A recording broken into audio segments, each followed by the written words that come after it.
Сайн байцгаана үзэгчдээ. ТВ-с телевиз үндсэн хууль нэмэлт өөрчлөлт оруулах хуулийн төслийн талаар шууд хэлэлцүүлгийг эхлүүлэхэд бэлэн боллоо. Студид ТВ-с телевизийн төлөөлөлтөөр дах зөвлөлийн дарга Батөр болон сэтгүүлч Ариун Туяа миний бие ажиллаж байна. Одоо үзэгч та бүхэнд өнөөдөр ирсэн зочдыг танилцуулъя. Улсын их хурлын гишүүн Пүрэв Дорж, Монгол Ардын Хувьсгалт намын дэд дарга Ганбаатар, Монгол Улсын их сургуулийн улс төрийн тэнхимийн багш профессор Бомдар, Монгол шинжлэлт намын дарга Жамсран нар хүрэлцэн ирсэн байна. Үзэгч та бүхэн зочдын товч намтартай одоо танилцсан уу? Монгол шинжлэлт намын дарга Норов Дондангийн Жамсран 1985 онд Ангаах ухааны дээд сургуулийг хүний их эмч мэргэжлэр төгссөн. 1985-аас 1987 онд Монгол Ардын армийн нисэх хүчний 137-265 дугаар ангид эмнэлэг албаны дарга хүний их эмчээр ажиллаж байсан. 2018 оноос Монгол шинжлэлт намын даргаар ажиллаж байна. Улсын хурлын гишүүн Бүх чулууны Пүрэв Дорж 1994 онд Монгол Улсын их сургуулийн олон улсын харилцааны дээд сургууль англи хэлний багш орчуулагч мэргэжил эзэмшсэн. 1995-аас 2009 онд Монгол Улсын гайлын ерхий газрын харьяа Баян Үлгий, Буян тухай Улаанбаатар хот дахь гайлын газарт байцаагч албаны дарга, 2009-оос 2012 онд Ховд аймгийн Ардчилсан намын дарга, 2012-оос 2014 онд гадаадын иргэн харьяатын асуудал эрхлэх газрын дарга, 2014-оос 2015 онд иргэний харьяалал шилжилт хөдөлгөөний ерөнхий газрын дарга, 2016 оноос Монгол Улсын их хурлын гишүүнээр ажиллаж байна.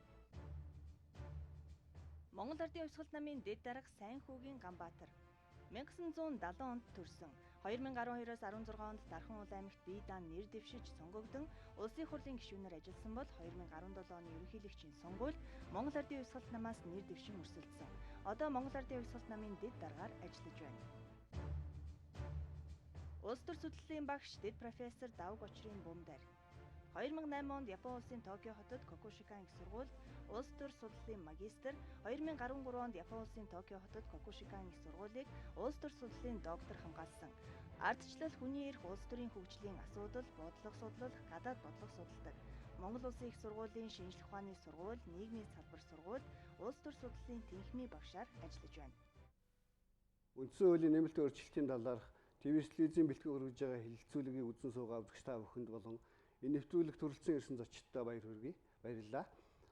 Одоо бол бид нар та бүхэнд юу үзүүлэх вэ гэхээр зэрэг үндсэн хуулийн нэмэлт өөрчлөлтийн асуудал болон өнөөдөр өрнөсөн үйл явдлын талаар бяцхан бичлэг бэлдсэнийг хүлээн авч ирнэ. Монгол Улсын их хурлын тогтоол ард нийтийн санал асуулга явуулах тухай. 1. Улсын их хурл 2019 оны 9-р сарын 7-ны өдрийн чуулганы нэгдсэн хуралдаанаар Монгол Улсын үндсэн хуульд оруулах нэмэлт өөрчлөлтийн төслийг ард нийтийн санал асуулгаар оруулах нь зүйтэй гэж Улсын их хурлын нийт гишүүний 3/2-оос доошгүй саналаар тогтсон тул ард нийтийн санал асуулгыг 2019 оны 10-р сарын 23, 24-ний өдрүүдэд улс орон даяар явуулахаар зарлан тунхагласгай. 2. Гадаад улсад байгаа Монгол Улсын иргэдээс ард нийтийн санал авах ажиллагааг Монгол Улсын дипломат төлөөлөгчийн газарт 2019 оны 10-р сарын 12, 13-ны өдрүүдэд зохион байгуулсгай. 6. Ард нийтийн санал асуулгыг холбогдох хууль тогтоомжийн дагуу зохион байгуулж явуулахыг сонгуулийн ерхий хороо Содном цэрэнд даалгасгай. 7. Ард нийтийн санал асуулгыг зохион байгуулахад гарах зардлын хэмжээг 19 тэрбум 6 сая 258 мянга 990 төгрөгөөр тогтоосгай. 8. Энэ тогтоолын 7 дахь заалтаар тогтоосон зардлыг хавсралтын дагуу засгийн газрын нөөц зангаас гаргаж санхүүжилтийг Монгол Улсын засгийн газар хүрэл сөхөд даалгасгай. 9. Ард нийтийн санал асуулгын иргэний бүртгэлийн үйл ажиллагаанд бүртгэлийн техник хэрэгслийг санал авах тоолох ажиллагаанд New Image Cast санал тоолох төхөөрөмжийг ашиглахыг тус зөвшөөрсгөө. За иймэрхүү өнөөдөр ард нийтийн санал асуулгыг явуулах тухай Улсын хурлын тогтоолын төслийг та бүхэнд харууллаа. Тэгэхээр ард нийтийн санал асуулгын үндсэн хуулийн асуудлаарх ард нийтийн санал асуулгыг ярихаас өмнө бид зочдтой эхний асуулт болгож нэг асуултыг тавья гэж бодож байна. Хэрвээ та Монгол Улсын үндсэн хуульд өөрчлөлт оруулах зайлшгүй шаардлагатай гэж үзэж байгаа бол яг ямар зүйл заалтад нь өөрчлөлт оруулах ёстой вэ? Та бидэнд нэг зүйл заалтыг хэлнэ үү? Бид дэлгэцэнд үзүүлнэ. Тэгээд яагаад гэж байгаа талаараа ярина уу? За бүрдэр шүүс эхлэх үү? Тэгэхээр энэ үндсэн хуулийн нэмэлт өөрчлөлт бол үнэхээр одоо хангалтгүй төвшөнд одоо хэлэлцүүлэг явагдсан байгаа. Ер нь бол үндсэн хуулийн хэлэлцүүлгийн нэмэлт өөрчлөлийн тайланд бол нийтдээ 163 мянган хүн одоо энэ үндсэн хуулийн хэлэлцүүлэгт оролцсон гэж тусгацсан боловч одоо харамсалтай нь зөвхөн Ховд аймагт гэхэд 218 хүн хэлэлцүүлэгт орсон байх шээ. Тэгэхээр энэ бол одоо үнэхээр хангалттай төвшөнд явсан хүмүүсийн одоо ард иргэдийн саналыг бол хангалттай төвшөнд аваагүй гэж үзэж болох юм. Тэгэхээр ер нь бол энэ үндсэн хуулийн өөрчлөлтөөр бас тодорхой хэмжээний засаглалын хоорондын харилцааг тэнцвэржүүлэх, илүү балансчлуулах тэр ажлуудыг хийх ёстой байсан. Дээрээс нь одоо энэ ерөнхийлөгчийн болон гүйцэтгэх засаглал, их хурал, мөн түншлэн шүүх эрх мэдэл орон нутгийн холбоотой хэд хэдэн одоо чухал заалтууд байсан боловч одоо энийг одоо оруулаагүй байгаа. Тэгэхээр ер нь ардчилсан намаас гаргасан саналын дагуу Монгол Улсын ерөнхийлөгчийг одоо парламентаас сонгох гэдэг энэ заалт бол Монгол Ардын нам хүлээж авааг унгаасан байж байгаа. Тэгэхээр ер нь бол засаглал болгон дээр нь бас институт болгон дээр нь тэгэхээр бол та Монгол Улсын ерөнхийлөгчийг ард түмнээс сонгож байгаа тэр хэсгийг өөрчлөх ёстой гэж бодож байна. Тэгэхээр ер нь бол ардчилсан намын одоо зөвлөөс гаргасан санал бол ийм байсан. За тэгэхээр найруулагчаа үндсэн хууль дахь Монгол Улсын ерөнхийлөгчийг Монгол ард түмнээс шууд сонгоно гэсэн зүйл залтыг бэлдэж байгаарай. За дараагийн асуулт руу оръё. Гамбат дарга хариулж явах. Үндсэн хууль 580-аад бусад одоо хуулиуд байдаг Монголд. Үндсэн биш хуулиасаа юугаараа ялгаатай юм бэ гэвэл энэ 580 хуулийг зохиож байгаа, баталж байгаа, хэрэгжүүлж байгаа, мөн энэний дагуу алах зохиж хүн шийтгэж байгаа энэ эрхтэн мяндагтангуудыг яаж хуульчлах вэ гэдэг нь үндсэн хуулийн гол ажил. Энэ утгаараа үндсэн хуульд Монголын ард түмний уул уурхайн баялаг төсвөөс хагартлаа баяжиж үхтлээ хулгай хийж байгаа энэ хүмүүсийн асуудлаар гол нь оруулах ёстой. Өнгөрсөн 30 жил энэ үндсэн хуулийн үед Монгол оронд зүгээр адууны хулгайчийг шийтгэж байгаа. Харин хууль зохиож байгаа хүмүүс хуулийн шийдвэр хулгайлж байгаа явдлыг гацааж байгаа. Энэ асуудал байхгүй. Хоёрдугаарт сайд дарга нар ерөнхийлөгчөөрөө нийлээд энэ мафийн бүлэглүүд хагартлаа баяжиж хулгай хийж яхад шүүдэг шүүгч байхгүй. Энэ цэц гэдэг шүүгч энэ хулгайч нараас хараат байж болохгүй гэдгийг үндсэн хуульд оруулах хэрэгтэй. Хоёр гол заал. Тэгээ энэ таны асуултанд хариулахад 16-гийн 1 дээр байгаа л да. Монгол хүн амьд явах эрхтэй гэж заасан байгаа. Учир нь одоо энэ дарга нар, сайд нар чинь тэгвэл үндсэн хуулийн цэц чинь бидний бүгдийг амьд байлгана гэсэн үг болж шүү дээ. Бурхан шиг юм болж хувирж шүү дээ. Энэ анх Францад үүсэхдээ амьдрах эрхийн баталгаажуулна гэж заасан. Орон сууцаар найдвартай хангана, боловсрлоор найдвартай хангана. Эрүүл мэндийн үйлчилгээгээр баталгаатай хангана гэдэг энэ үндсэн үүргийг нь зүгээр л Монгол хүнийг нэг амьд төдий байлгана гэдгээр. Энэ 16-гийн 1-ийг тууштай өөрчлөх ёстой. Нэн тэргуунд өөрчлөх ёстой. Энэ зүгээр нэг амьтай голтой байлгах төдий биш ээ. Энэ бол сайд дарга нарыг үүргэжүүлэх гэж үндсэн хууль байдаг. Энийгээ биелүүлэхгүй бол хариуцлага тооцох гэж үндсэн хууль байдаг. За тэгвэл Ганбаатар даргын сая хэлсэн үндсэн хуулийн 16 дугаар зүйлд улсын хурлын 2 дугаар хэлэлцүүлгийн дараах байдлаар ямар өөрчлөлт тусгасныг бүгдээ шалгая. За 16 дугаар зүйлд өөрчлөлт найруулагчаа байна уу? Их урт байгаа зүгээр эхний өгүүлбэрийн л авчих. Би 2 дугаар хэлэлцүүлгийнхэн дараах зүйлийг харуулах. За найруулагчаа үндсэн хуулийн нэмэлт өөрчлөлтийн 2 дугаар хэлэлцүүлгийн дараах төслийг харуулаач. 2 дугаар хуудсыг л харуулчих. Тэгэд бол. Энд бол одоо энэ дэлгэцэн дээр бол юу вэ шүү дээ? 16-гийн 1 бол гарсан байна. За өөрөлдөх юм бол Ганбаатар даргын хэлсэн зүйл залтад одоогийн үндсэн хуулийн нэмэлт өөрчлөлт тусгасан зүйл байхгүй. За та гон дээр. Тэгэхээр бүгдэнд нь орой минь хүргэе. Тэгэхээр өнөөдөр бид бүхэн ингээд зөвшөлдсөх гэдэг юм уу асуудлыг ярилцах боломж нь өөрөө олцсон нь бол 92 оны ардчилсан үндсэн хуульд бол энэ бүх маш шингэсэн гэдгээр бол бид нар талархах ёстой. За тэгэхээр миний хувьд бол өнөөдөр бид нар яагаад үндсэн хуулийн нэмэлт өөрчлөлтийг ярих гэж байгаа юм. За өнөөдөр яагаад энэ зүйл залтын асуудлыг ингээ бүх шүүмжилж байгаа нэмэлт өөрчлөлт өөрөө явах тустай юм уу явахдахгүй юм уу гэдэг энэ бүхэн дээр бид нар өөрсдийн санаа бодлыг уралдуулж байна л да. Тэгэхээр зэрэг энэ бүхэн маань өөрөө 92 оны үндсэн хуулийн дээр одоо яаж тусгацсан болоод бид нар үндсэн хуулийн нэмэлт өөрчлөлтийг үеийн үед одоо ирэх барьж байгаа засгийн газар ч юм уу плант ч юм уу тийм ээ ярьдсан бэ гэхээр 3 дугаар бүлгийн одоо 20 дугаар зүйл болох төрийн эрх барих дээд эрх бол улсын хурл байна гэдэг бол заалт байгаа. Тэгэхээр зүйл байгаа. Тэгэхээр энэ маань өөрөө засаглалын нөө баланс буюу тийм ээ хоорондын одоо харилцан хяналт тавих тэр системийг алдагдуулах үед тийм одоо утга санааг илэрхийлдэг. Тэгэхээр зэрэг өнөөдөр ямар асуудал явагдаж байна гэхээр засгийн газар хүчтэй байх хэрэгтэй юм уу? Ерөнхийлөгч өөрөө яах хэрэгтэй юм. Тэгэхээр ерөнхийлөгчийн эрх одоо 70-аад хуулиар нэмэгдээд тэлсэн байдаг. Гэтэл энэ дээр болохоор үндсэн хуулиар болохоор арай өөр хэлбэрээр заагдсан байдаг тийм. Бодит амьдралаар улс төрийн одоо тэр удирдлага төрийн удирдлага өөрөө яаж явж байна гэх юм бол холбогд засаглалын хэлбэртэй явагдаад байна гэх тийм ээ. Тэгэхээр энэ бүхэн маань өөрөө ямар одоо ухраас энэ бид бүхэн үндсэн хууль руугаа ингэж одоо шүүмжлэлтэй хандах, өөрчлөлт оруулах гэдэг асуудлууд гарч иж байна гэх юм бол төрийн эрх барих нь улсын хурлын бол тэнт одоо нөлөөллийг бий болгох, улсын хурлын гишүүн болсноор давуу байдал бий болгох тийм ээ. Одоо биднэрт одоо бий болсон уул нь бол хоёр албан тушаал хашчаа гэдэг давхар дээл гэдэг нэрлэлчихсэн Монгол хүн давхар дээл өмсдөг ч юм уу тийм ээ. Гэх мэтчлэн ингээд маш олон асуудлуудыг өөртөө ингээд шингээсэн зүйл байгаа учраас өнөөдөр бид нар ингээд сууж байна гэж ойлгож. За миний гарт бол 2 дугаар хэлцүүлгийн дараах байдлаар үлдсэн нэмэлт өөрчлөлтийн зүйл заалтууд байгаа л да. Таны хэлсэн сая улсын хурл бол төрийн эрх барих дээд байгууллага гэсэн зүйл заалтууд ямар нэг өөрчлөлт ороогүй юм байна. За Жамсын жоо гэлхөө. За үндсэн хуулийн нэмэлт өөрчлөлтөнд би эхнээс нь суусан.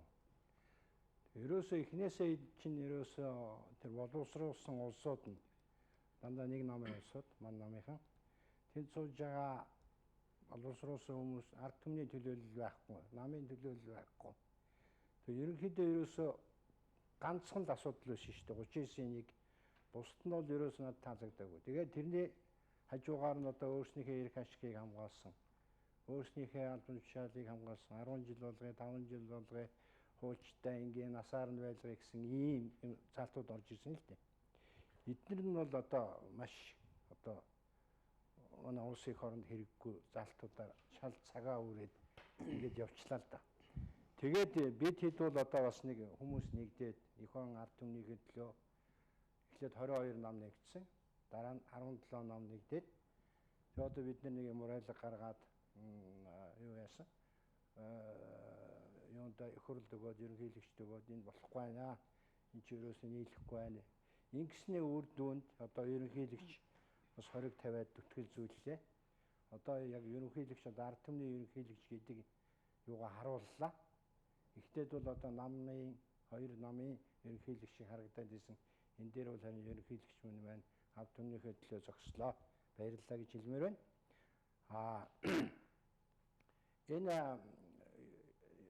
Энэ юун талд бол бид нар бас хүлээцтэй хандсан л да. Одоо цааш яах юм бол ард түмэнтэйгээ ингээд харахад бол ерөөсөө энэ хилцүүлэгч нь Улаанбаатар хүмүүс мэдэхгүй байгаа шүү дээ.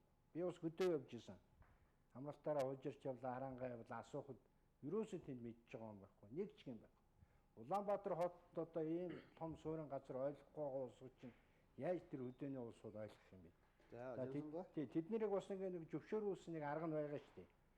Одоо энэ их хурлын гишүүнд манайхаа очингуутал нөгөө нутгийнхаа орон нутгийнхаа тойрогт очингуудаа эдэн үнтэй уулзаад нөгөө хэдүүл нь ойлгохгүй гараа өргөчөөл телевизээр за энэ болоод байна гэсэн ийм л байгаа л. Таны хувьд өөрчлөлт оруулал ямар зүйл залтанд тодорхой хэлэх үү? Энд бол одоо 39-ийн 1 байна. 39-ийн 1? Тий.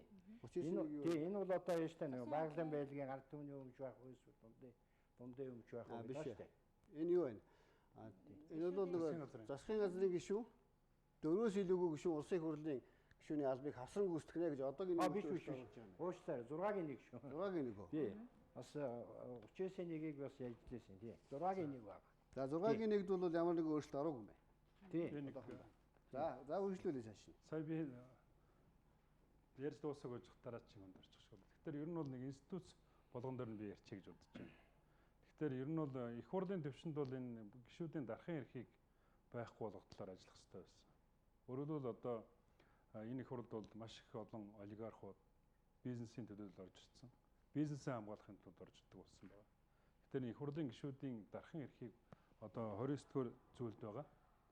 Тэр одоо бүрэн эрхийн асуудлыг бол хөндөж нэлээд одоо хариуцлага тооцох боломжтой болох Энэ одоо шаардлага байсан. Харамсалтай нь энийг хийж чадаагүй байгаа. Давхар дээлийн асуудал бас сая намын дарга маань ярьж байна. Тэгэхээр энэ давхар дээлийг бол үнэхээр одоо эрэмдэглээд хайсан байгаа. Өөрөөр ард түмэн бол бүгдээрээ энэ давхар дээлийг бүрэн тайлах ёстой гэдэг энэ одоо шаардлагыг тавьж байсан. Харамсалтай нь энийг хийж чаддаг байгаа. Тэгэхээр орон нутгийн удирдлагын төвшөнд бол 60 дугаар зүйлийн 2-д байгаа. Өөрөөр одоо сумын засаг даргыг ард иргэдээсээ сонгох энэ одоо санал орж ирсэн хэлэлцэж байсан боловч одоо хэлэлцүүлэг явцад унгаасан байна. Тэгэхээр энэ бол одоо зөвхөн 21 аймаг сумын одоо 21 төлөөлөгчөөс хамгийн их одоо аргалж наагур цаагур гүйсэн одоо сумын засаг дарга болдог. Энэ зүйлийг бол одоо өөрчлөх цаг болсон гэж одоо иргэд үзэж байгаа. За шүүх эрх мэдлийн хүрээнд одоо 49 дугаар зүйл заагдсан. Өөрөөр хэлбэл одоо шүүхийн хамгийн их ялзарсан хэсэг бол дээд шүүх байна. Дээд шүүх бол одоо энэ одоо жишээ нь одоо бүх төвшин шүүх яаж яах гэхээр бүх төвшний шүүх дээшээ одоо орон нутгийн шүүхүүд бүгдээрээ одоо дээд шүүх рүү хардаг болсон. Дээд шүүх нь дээдлийнхаа удирдлагаасаа хараат болцсон. Энэ одоо нөхцөл байдлыг одоо өөрчлөх шаардлага байсан. Харамсалтай нь одоо шүүхийн ерөнхий зөвлөл хамгийн их авилгад өртөх магадлал үхээ. Хамгийн их шүүхийн ялзрал болсон тэр дээд шүүхтэй тайлангаа тавьдаг болгосон нь одоо хамгийн буруу зүйл болж өөрч байна гэж байна. Ер нь бол манай орчгч нар бол хэд хэдэн зүйл залтаар бол өөрчлөлт оруулах боломжтой гэж бодож явсан зүйлээ хэллээ тий. Харамсалтай нь бол 2-р хэлэлцүүлгийн дараах үлдсэн зүйл залтуудад бол та бүхний саяны санал болгосон зүйлүүд бол тусгагдаагүй байна. За ариун театрын асуудал байх уу? Тэгэхээр сая одоо өөрчлөлтөд тусгагдсан зүйлүүд жишээлх юм бол засаглалын гажийг засч залруулж ойлгомжтой болгож чадах уу? За өөрчилж чадах уу гэдэг ийм асуулт байна л да. Тэгэхээр бом дээр профессороос эхлэх үү? Тэгэхээр нөгөө түрүүний ярьсан төрийн байгууллагын хууль гэдэг. Тэгэхээр энэ нэмэлт өөрчлөлтөөр орж иж байгаа нь бол 39-ийн одоо нэг дээр те нөгөө засгийн газрын кабинетыг яаж бүрдүүлэх вэ?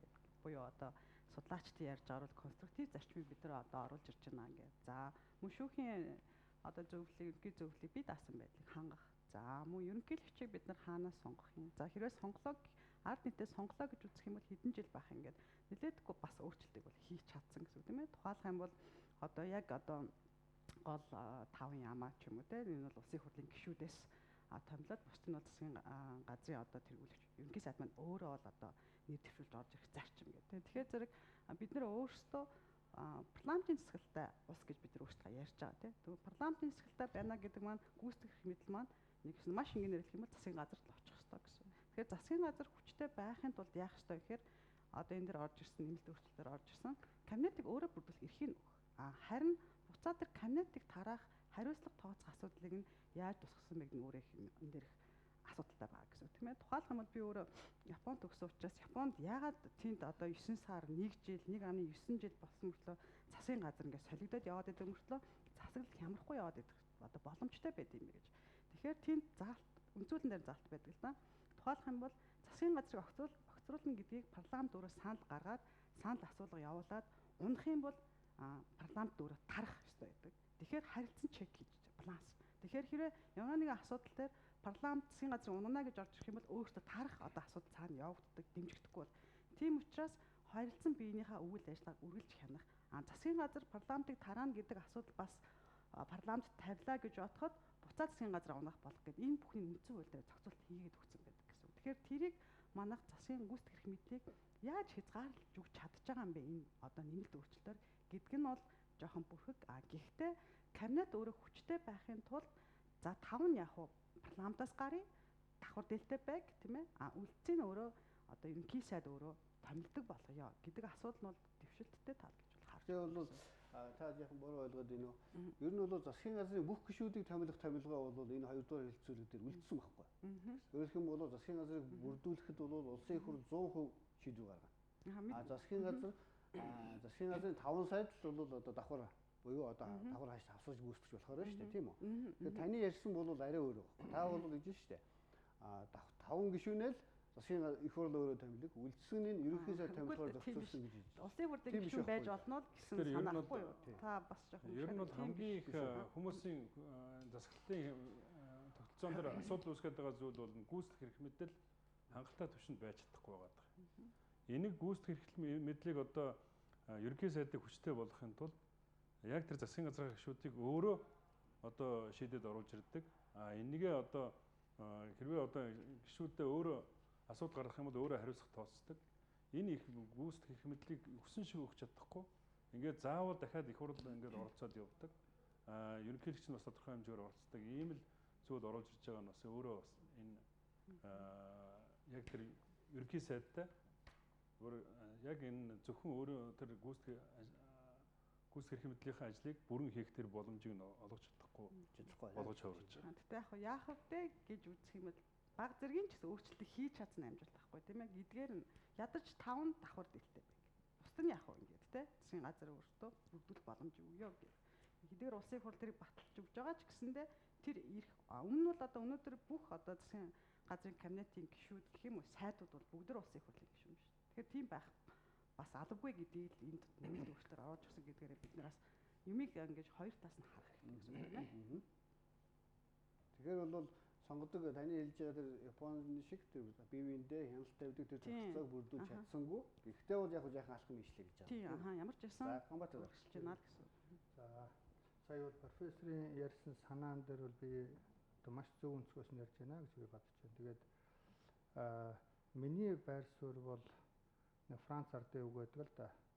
Намгийн мэлхий далай байдгийг мэддгүйгээр ад жаргалтай гэж нэг үг байдаг. Тэрэн шиг улсын их хурлын зарим нөхдүүд маань, ерөнхий сайд нөхдүүд маань шоронгийн түлхүүрээ булаацалтж байна. Шүүхийнхаа одоо түлхүүрийг булаацалтж байна. Хэнийг шоронд хийж мөнгөний дээрэмдэх вэ гэдэг нь эрхийнхаа төлөө булаацалтж байна. Дээр нь нэмээд одоо хэдэн давхар дээлтэй вэ? 2 давхар дээл үү, 1 давхар дээл үү шалтна уу гэдэг асуудлаа их ярьж байна. Үүний оронд энэ орны эзэн болсон 3 сая монголчуудад би яаж үйлчлэх юм, ямар үр дүн гаргах юм бэ гэдгийг үндсэн хуульд яаж оруулах вэ гэдгийг ярих хэрэгтэй нэгдүгээр. Миний дээл үү, тэрний давхар биш. Энэ падаггүй асуу. Энэ хоёрдугаар асуудал. Нэгдүгээр 10 давхар дээлтэй байгаа ч хамаагүй. Монголчуудыг ажлын байртай болгоул. Монголчуудын одоо энэ эрүүл мэндийн үйлчилгээг ядхнаа социализмын үеийн хэмжээнд аваачвал.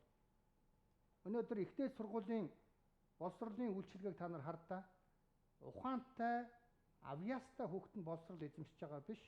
Аав нь мөнгөтэй хүүхэд боловсрол эзэмшдэг. Аав нь мөнгөгүй чимэд дугаа шиг тэр агуу хуульчид өнөөдөр Баян хошууны зах дээр одоо боловсролгүй байж байгаа. Энэ асуудлыг үндсэн хуульд тусгаж өгөх. Дээр нэмээд тасралтгүй 30 жил уул уурхайн баялгаасаа цөлмөж дээрэмдсэний балгаар ажилгүй эрүүл мэндийн үйлчилгээ сүрдсэн, боловсролын салбар дампуурсан энэ байдлыг засахын тулд уул уурхайн баялгаасаа хулгай хийхгүй байх ямар зүйл заалт энд орсон юм. Уул уурхайн баялгаас бүр ингээд түмний нүдэн дээр хулгай хийчихэд байхад хууль зөрчин түмний нүдэн дээр одоо зайсанд битүү бүгдөө Монголын ард түмнийг тавлж одоо ингээд тэнд хууль зөрчиж газар байшин барьчаад байхад яахчгүй байна гэдэг бол үндсэн хууль шүдгүү арслан битгий хэл ерөөс үндсэн хуульгүй гэсэн үг. Дарга нарт, сайд нарт, гишүүдэд хариуцлага тооцдог механизм нь хаав. Цэц яагаад ингээд ийм эднүүсийн барлаг тавил хүүхэд шиг ингээд нэг юм гөлийгөө чимээгүй байгаад байгаа юм. Цэцийн гишүүдийг энэ сайд дарга нарт хариуцлага тооцдог чадвартай байхын тулд тэднийг эдний барьцаанаас гаргаж ард түмнээ сонгоё гэдэг заалт яагаад орохгүй байгаа. Өнөөдөр уул уурхайн баялаг, оюу толгойн баялагийг ард түмний мэдэлд байдаг. Ард түмэн яагаад санал асуулгаараа шийднэ гэдэг асуудал орохгүй ард түмний нэрийн өмнөөс аль дээрмийн бүлэглэл нь шийдэх вэ гэдэг булаацалтан яагаад энд хүчтэй явагдаад байгаа юм. Энэ үндсэн асуудал руу орохгүй байж намгийн мэлхий далай байдгийг мэддгүйгээрээ ад жаргалтай гэдгээр дэндүү Монголын ард түмнийг басан доромжилж байна. Жамсан та. За би одоо буцаад орё 39-ийн 1 рүүгээ түрүү юу яасан солилцсон. Би давхар дээл гэдэг чиг сонин штэ. Ер нь юм байхгүй юу? Манай тулгын 3 чулуу хамт ажиллаж чадахгүй байгаа штэ. Ерөнхийлөгч нь парламенттайгаа парламент ерөнхийлөгч нь ерөнхий сайдтай.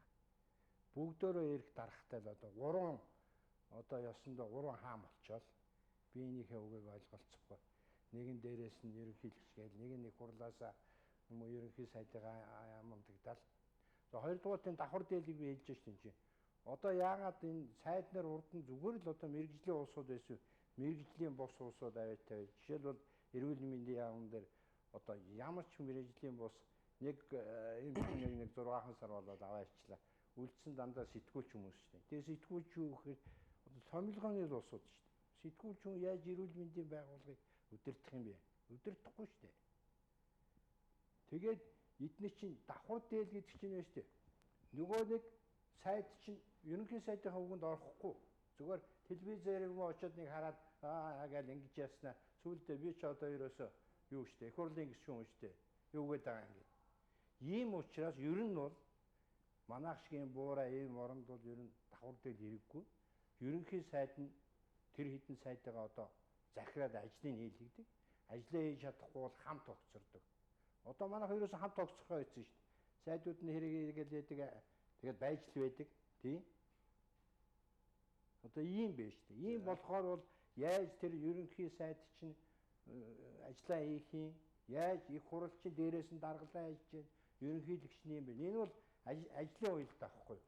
Тийм учраас бол энэ давхар дээл ерөөсөө байж болохгүй. За бай гэх юм бол одоо тэр яг нөгөө хуулиараа намын дарга нь ерөнхий сайд нь байг л дээ. Бусд нь зүгээр явж ийг. Бусд нь өөр намаас томилчлоо. Тэр үнийг. Тэгээ болохгүй тэр чинь заавал 4 жил гэдэг юм байхгүй шүү дээ. Хагас жил ч юм уу жил муу ажиллаа тэр чинь солиол халаал хайчих шүү дээ. Солиослгээ хийж. За энэ л гол нь байгаа энэ давхар дээлийн юм шин. За баярлалаа. За одоо бид нар дараагийн ярилцах асуудал бол үндсэн хуульд ер нь яаж өөрчлөлт оруулах юм бэ гэдэг чиглэл ярилцъя гэж бодож байна. Тийм учраас үндсэн хуулийн 68 дугаар зүйлийг хариулагч Афир төхөө. Хариуцлага уншиж төхөө. За та бүхэн сонсоорой.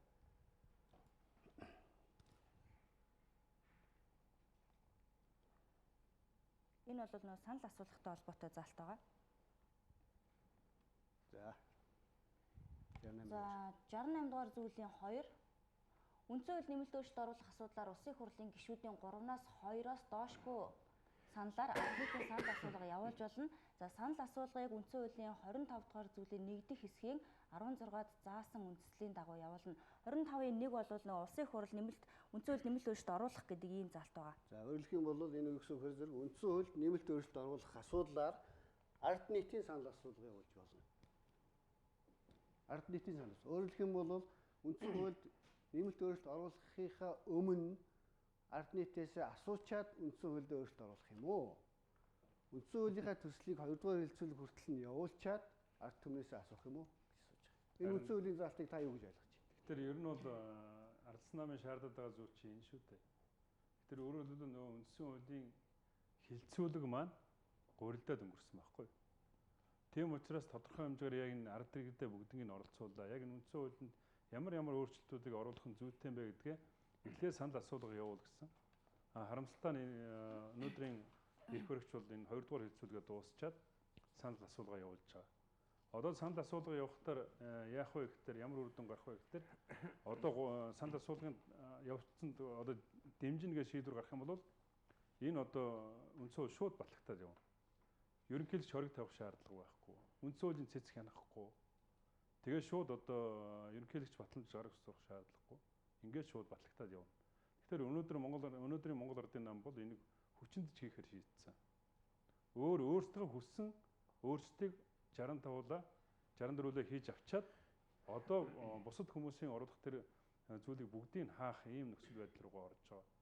Тэгэхээр ер нь өнөөдрийн санал асуулгыг бол одоо шаардлагагүй гэж үзэж байгаа. Өөрөөр хэлбэл энэ гол одоо концепцийн асуудлуудыг оруулаагүй мөртлөө нэг мөлгөр баахан юм хийчээд өөрсдөө хэрэгтэй зүйлүүдийг оруулчаад тэгээд тэрнийгээ одоо ингээд шууд санал асуулгаар хаагаад шууд одоо ингээд батлуулах гэж байгаа нь бол одоо болохгүй гэж ардсан нам үзэж байгаа. Хэрвээ санал асуулгад иргэдийн эрс бүрдэхгүй бол шууд нөө санал асуулга дэмжигдэхгүй гэж ойлгохдохоор байгаа юу? Ямар байгаа вэ? Дахин 8 жилийн хугацаанд үндсэн хуулинд өөрчлөлт орохгүй. Гол асуулт ийм байхгүй. Энэ үндсэн хуулийн саяны миний уншдаг заалт бол үндсэн хуулийн төслийг үндсэн хууль өөрөөсөө оруулах уу оруулахгүй гэж эхэлж асуучаад хэрвээ оруулна гэх юм бол төслөө боловсруулах юм уу? Эсвэл одоогийн шиг төслөө 2 дугаар шат хүртэл явуулчаад ард түмнээс асуух хэлээд. Үндсэн хуулийн энэ бол энэ заалтыг яг юу гэж ойлгох юм? Төслөө оруулсны дараа л явуулсан. Яаж болцсон аад иргэд өнөөдөр хуулийн талаарх мэдлэг, улс төрийн талаарх мэдлэг өөрөө ямар төвшөнд байгаа вэ? Тэгэхээр энэ заалт бол үндсэн хуулийн нэмэлт өөрчлөлтийн төслийг санал авна гэсэн биш, үндсэн хуулийн нэмэлт өөрчлөлтийг санал авна гэсэн заалт байхгүй. Тэгэхээр тэрийг бол бас бүгд мэдж байгаа гэж бодож байна. 4 сар төсөл гарчсан дараа нь ерөнхийлөгчөөс бас орж ирсэн байгаа. Тэгэхээр энэ төсөл өөрөө батлагдах болсон үндэслэлд бүгд хэлсэн байгаа шүү дээ. Зөвлөлдөх хэлбэрээр санал асуулга явуулсан гэдэг. Яаж ч бодцоо одоо би бол жирийн багш хүн те. Тэгэхээр тэр хууль тогтоох байгууллагад ажиллаж байгаа хүмүүс бол хуулийн процедурыг алдах зүйлийг бол хийхгүй гэж бодож байна. Тэгэхээр наадч заалт чинь бол үндсэн хуулийн нэмэлт өөрчлөлтийг дэмжих үү, дэмжих үү гэдэг санал асуулга гэж байна. Тэр болгоор зэрэг үндсэн хуулийн нэмэлт өөрчлөлтийн тухай журмын тухай хуулийн дээр бол яг дээр багшийн хэлснээр журмын тухай хуулийн дээр тэр бол үндсэн хуульд нийцж гарсан журмын тухай хуулийн дээр тэгж хийсэн. Энийг бол зарим судлаачид юу гэж үзэж байгаа гэхээр энэ бол үндсэн хуулийн үзэл санааны санал асуулгатай холбоотой хэсгийг зөрчиж хийсэн хууль байна гэж үзэж байгаа байхгүй. Энэ үндсэн хуулийн заалт болохоор зэрэг юу гэж үзээд ихээр зарим хуульчид энэ бол эхлээд ард түмнээс өөрчлөлтөө оруулах юм уу юу? Өөрөлдөх юм бол Англи, Европын холбоос гарах уу гарахгүй юу гэдгээ эхлээд асуусныхаа дараа гарах процесс явж байгаатай яг адилханаар зохицуулсан юм аа гэж хуульч тайлбарлаад байгаа. Ганбаатар юу гэж үзэж байна? Энэ дээр туршлагатай цагдаагийн мөрдөн байцаагч хөтөлж асуулт асууж байцаалд авдаг шиг асуулт байна да наад. Монголын ард түмнээс би танд яаж үйлчлэх вэ? Хангалттай ажлын байр, сайн орлого, сайн эрүүл мэндийн үйлчлэг энэ гол юм аа ярих хэрэгтэй. Үүний төлөө би ингэж үйлчлэмээр байна гэж асуух хэрэгтэй байтал чинь асуулт нь юу вэ гэвэл одоо надад энэ бүх асуулт нь байна л да бүр уншихаас төсвөө би авмаар байна тэрнээс авахгүй тэрэнд битгий өгөөч би авмаар байна. Шүүхийг тэрэнд өгөхгүй тэрэнд өгмөр байна. Энэ ажилгүй айлын хүүхдүүд хоорондоо хэрүүл хийж байгаа байдалтай аав ээжтэй ховлж байгаа байдалтай ийм л утгагүй асуулга явчихад байна. Миний санаа би гаргалгаатай яриа л да. Гаргалгаа бол нэг үндсэн хуулийн тухайн хууль тогтоомжинд нэг заалт байдаг л да. Үндсэн хуулийг улсын их хурлаар ёсчлон батална гэсэн үг болохоор байдаг болохоос биш батална гэсэн үг байхгүй шүү. Ёсчлон гэдэг үгийн цаана юу байгаа вэ гэвэл энэ үндсэн хууль бол улсын их хурал ерөнхийлөгч ерөнхий сайдыг хуульчилдаг хууль учраас энэ ард түмний карманд байдаг. Ард түмэн мэддэг хууль. Джон Локийн хэлсэн үг биш үү дээ. Үндсэн хууль гэдэг бол нийт ард түмний хамтын яаж хамтдаа сайхан амьдрах вэ гэдэг гэрээ юм аа гэсэн. Нийгмийн гэрээ. Энэ нийгмийн гэрээг хэдэн нөхдүүд тулгаж асууж төсвийг надад өгчгөө, шүүхийг тэрэнд өгчгөө гэж хоорондоо баахан нэг 2 сар хэрэлдчихэд тэрийгэ дараад нь асуух гэж байгаа асуулга бол ард түмнийг доромжилж байна. Харин тэрний оронд Монголын ард түмэн юу хүсэж байна? Яг юун дээр зовж байна? Энэ 30 жилийн зовлон юу вэ гэдгийг асуучхад түүнийг яаж шийдэх вэ гэдэг гаргалгаагаа асуувал болно. Захын настай Дорногов аймагт чойрт байгаа эсвэл тэр одоо уурхай дээр зов зүдэрж байгаа сумын нэг настай эмгэнээс та нар асуу. Яг Монгол яамаар байна? Энэ сайд дарга нар ханд цаддгүй байх та. Энэ хэдэн сайд дарга нарыг хариуцлагатай байлгахын тулд яаж шийдэх вэ? Хариуцлагатай байлгана гэдэг нь юу гэсэн үг вэ? Эд ард түмний төлөө ямар үр дүн гаргах ёстой вэ? Ажлын байр, эрүүл мэнд, орон сууц. Энэ энгийн зүйлүүдээ энэ дотор заах. Тэгэхгүй та нар боддоо адууны хулгайч адуу хулгай хийх юм бол яаж борооходоод яаж хоронт хийх нь эрүүгээ хөлн тодорхой байдаг. Оюу толгой гэдэг азраг адууг азрагаар нь туугаад явчихад тэр улсын их хурлын гишүүнд ямар ч хариуцлага байхгүй. Үүнд үндсэн хууль ямар ч үүрэггүй байгаад байгааг л дотор нь нарийн заа. Би 2 юм хэллээ шүү дээ. Шүүх засаглалыг яах юм бэ? Уул уурхайн баялагийг хэн мэдэх юм бэ? Баяр 7 хаус авлаа л гэдэг үндсэн хууль ажиллагаагүй байгаа учраас л ингээл дураар нь тавиад байгаа юм шүү дээ. Энэ асуудлаа тодорхой оруулмаар байна. Энэ үндсэн хуулийн нэмэлт өөрчлөлтийг би бол одоо бас байгуу 60 хүрж штеп. Тэгээд одоо анх удаа нэг юм үзэж эсэх гээл. Урд нь ерөөсөө хэлэхгүй л баталчдаг байсан штеп. Нууц хуулийн үзэндээ байгаа. Ерөөсөө өөртөө тохирсон өршөөлийн хууль бол батлаад ингээл гарчдаг. Янз бүрийн одоо өршөөлийн хууль байж чинь бол одоо жишээлбэл ардчилсан хууль батлагдсан 25 жил байгаад өстой баахан дээрэмжт баахан дөрвчдгийг өршөөгөл хүнээс авсан мөнгө дээрэмцсэн улсууд нь зүгээр хаа би ялсан шүү гэж баяртай гэж явждаг.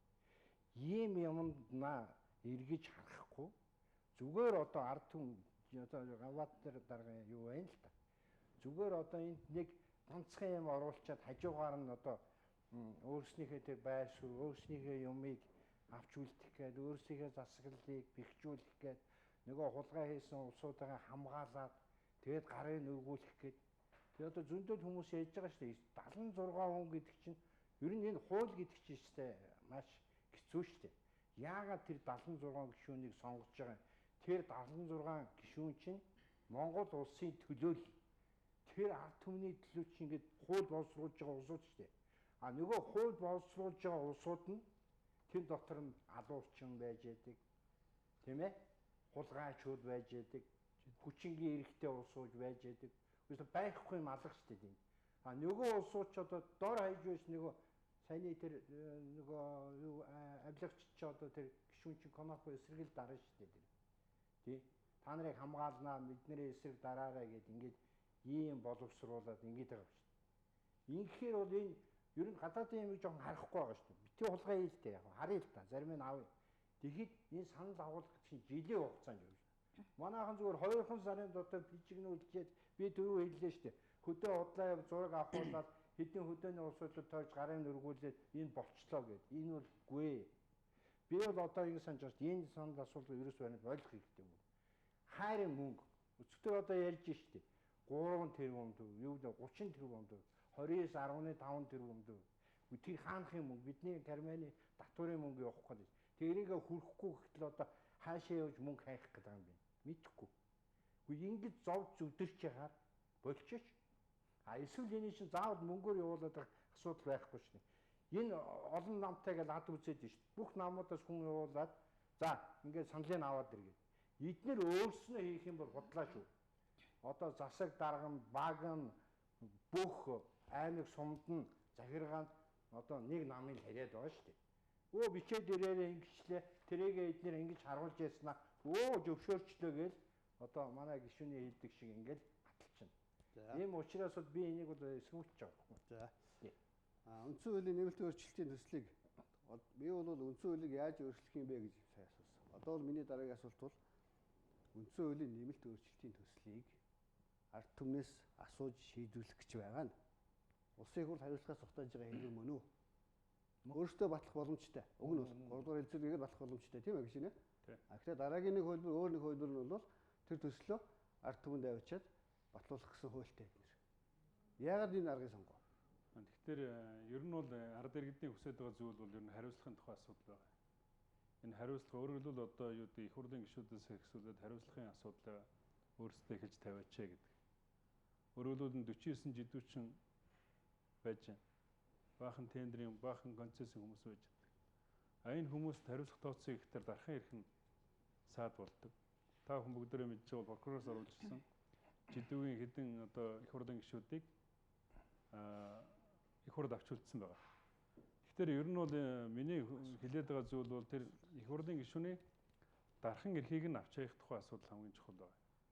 Өөрөөр гэмт хэрэг үйлдсэн бол яг жирийн ард иргэдтэй адилхан одоо ачигтад явдаг л ийм зүйл рүү орохгүй тэгээд бүрэн эрх гэдгээр янз янзын гэмт хэрэг үйлдчихэд тэрнийгээ одоо өөр их хурл нь хаацраад үлдээд байхтаар энэ ард иргэдийн хамгийн гол нь одоо тургуутсалж хүрээд байгаа шүү дээ. Тэгэхээр энэгээ дотроосоо эхлэх нь хамгийн чухал байгаа. Тэгээ иймэрхүү томоохон өөрчлөлт хийгээгүй жижиг сажиг нэг косметик зүйл хийчээд тэрнийгээрээ одоо ард иргэдийн санал асуулга явуулна гэд ингээд одоо багцлаа тэр хамгийн гол нь тэр санал асуулганд багцлаад хэд хэдэн багц асуултаар яг энэ одоо салбарт оруулсан өөрчлөлтийг дэмжиж байгаа юу? Энэ салбарт оруулсан өөрчлөлтийг дэмжиж байгаа юу гэдээ ингээл асуучих юм байл. Тэгэхээр энэ болгон дээр мэдээж ард түмэн юу гэдгийг яг өнөөдөр юу гэдгийг энэ сонгуулийн ерөнхий хорооноос гаргасан тэр тооцоолын дагуу 12.5 тэрбум төгрөгийн санал хөрөнгөөр одоо энэ санал асуулгыг явуулах тийм одоо зарлалыг гаргасан байлээ. Гэтэл өнөөдөр энэ ардын намын бүлэг болохоор 29 тэрбум болгоод тэгж жаад одоо аргагүй ихэнд хүмүүсийн шүүмжилд өртөөд 19 тэрбум руу буулгаж байна. Яа энэ 29 тэрбумаар яах гэсэн бэ гэхээр тэр хүмүүсийг одоо эрүүлэх тэр бүх юу гэдгийг янз янзын одоо эрүүлэх тэр арга хэрэгслийг хэрэгжижсэн байхгүй. Өнөөдөр дахиад тэр 12.5 тэрбумыг сонгуулийн ерөнхий хорооноос гаргаж өгсөн зардлыг дахиад 19 болгочих. Дахиад өөрөөр хэлбэл тэр иргэдийг бас тодорхой суглаа моглооч байдаг юм уу, өөр одоо нэгж мэгч байдаг юм уу? Ийм байдлаар энэ сонгуульд оролцуулах гэсэн сонирхол энэ дотор явж байгаа. Ийм байдлаар одоо юу гэдгийг энэ одоо санал асуулгад оролцсон гэвэл буруу. Өнөөдөр Британи Brexit гэж санал асуулга явуулсан. Дургуутсан ард түмэн шууд эсрэг санал өгдөг л байхгүй. Тийм учраас ийм асуудал энэ одоо санал асуулгын чинь цаана бас байгаа. Тийм учраас өнөөдөр энэ маш хөндөр өртгөөр энэ санал асуулгыг явуулж байгааг бол эсэргүүцэж байгаа. Дээрээс нь хамгийн гол нь үндсэн хуульд оруулсан өөрчлөлт нь тийм одоо сайн бүр чухал тийм өөрчлөлт бас байхгүй байгаа шүү дээ. За санал асуулгыг хэлцүүлчих үү? Онлайн дээр явж байгаа. За ТВ-с телевиз үндсэн хууль нэмэлт өөрчлөлт оруулах хуулийн төсөлтэй холбоотой хилцүүлгийн дундуур за ТВ-с Mongolia пэйж хуудасаар үзэж байгаа лайваар үзэж байгаа иргэдээс зарим одоо санал асуулгыг асуудаг. За тухайлх юм бол иргэд үндсэн хуулийн нэмэлт өөрчлөлтийн төсөлд за ямар санал асуулга дээр ямар одоо хариулт өгөх вэ гэдэг асуудлыг болоод шууд асуудаг байгаа. За өнөөдрийн санал асуулгаас за улсын хурлаас хэлэлцсэн 25 зүйл 35 заалт бүхий үндсэн хуулийн нэмэлт өөрчлөлтийн төслийг та хэр сайн мэдж байгаа вэ гэдэг энэ асуудлыг болоод асууж байгаа. За одоо бол санал асуулга эхлээд яг 28 минут болсон байна. За нийт оролцсон иргэдийн 93% нь мэдэхгүй гэсэн ийм хариултыг болоод сонгосон байна. За дараагийн санал асуултыг харуулъя. За байгалийн баялагтай холбоотой санал асуулт байгаа. За энэ бол өнөөдрийн бас хэлцэж байгаа гол сэдвтэй холбоотой юм асуулт байна. За ард нийтийн санал асуулгыг үндсэн хуульд нэмэлт өөрчлөлт оруулах төслийг бэлтгэхээс өмнө асуух байсан уу? За эсвэл 2 дугаар хэлэлцүүлгийн дараа яг одоо яригадаад байгаа шиг асуух нь зөв үү гэдгийг нь асуудлаар бас шууд санал асууж байна. За энэ дээр бол нийт оролцсон иргэдийн 80 орчим хувь нь байсан. Сая найруулагчаа буцаагаад харуулъя да. 88% нь нэмэлт өөрчлөлтийн төслийг бэлтгэхээс өмнө асуух байсан гэсэн энэ хариултыг бол сонгосон байна.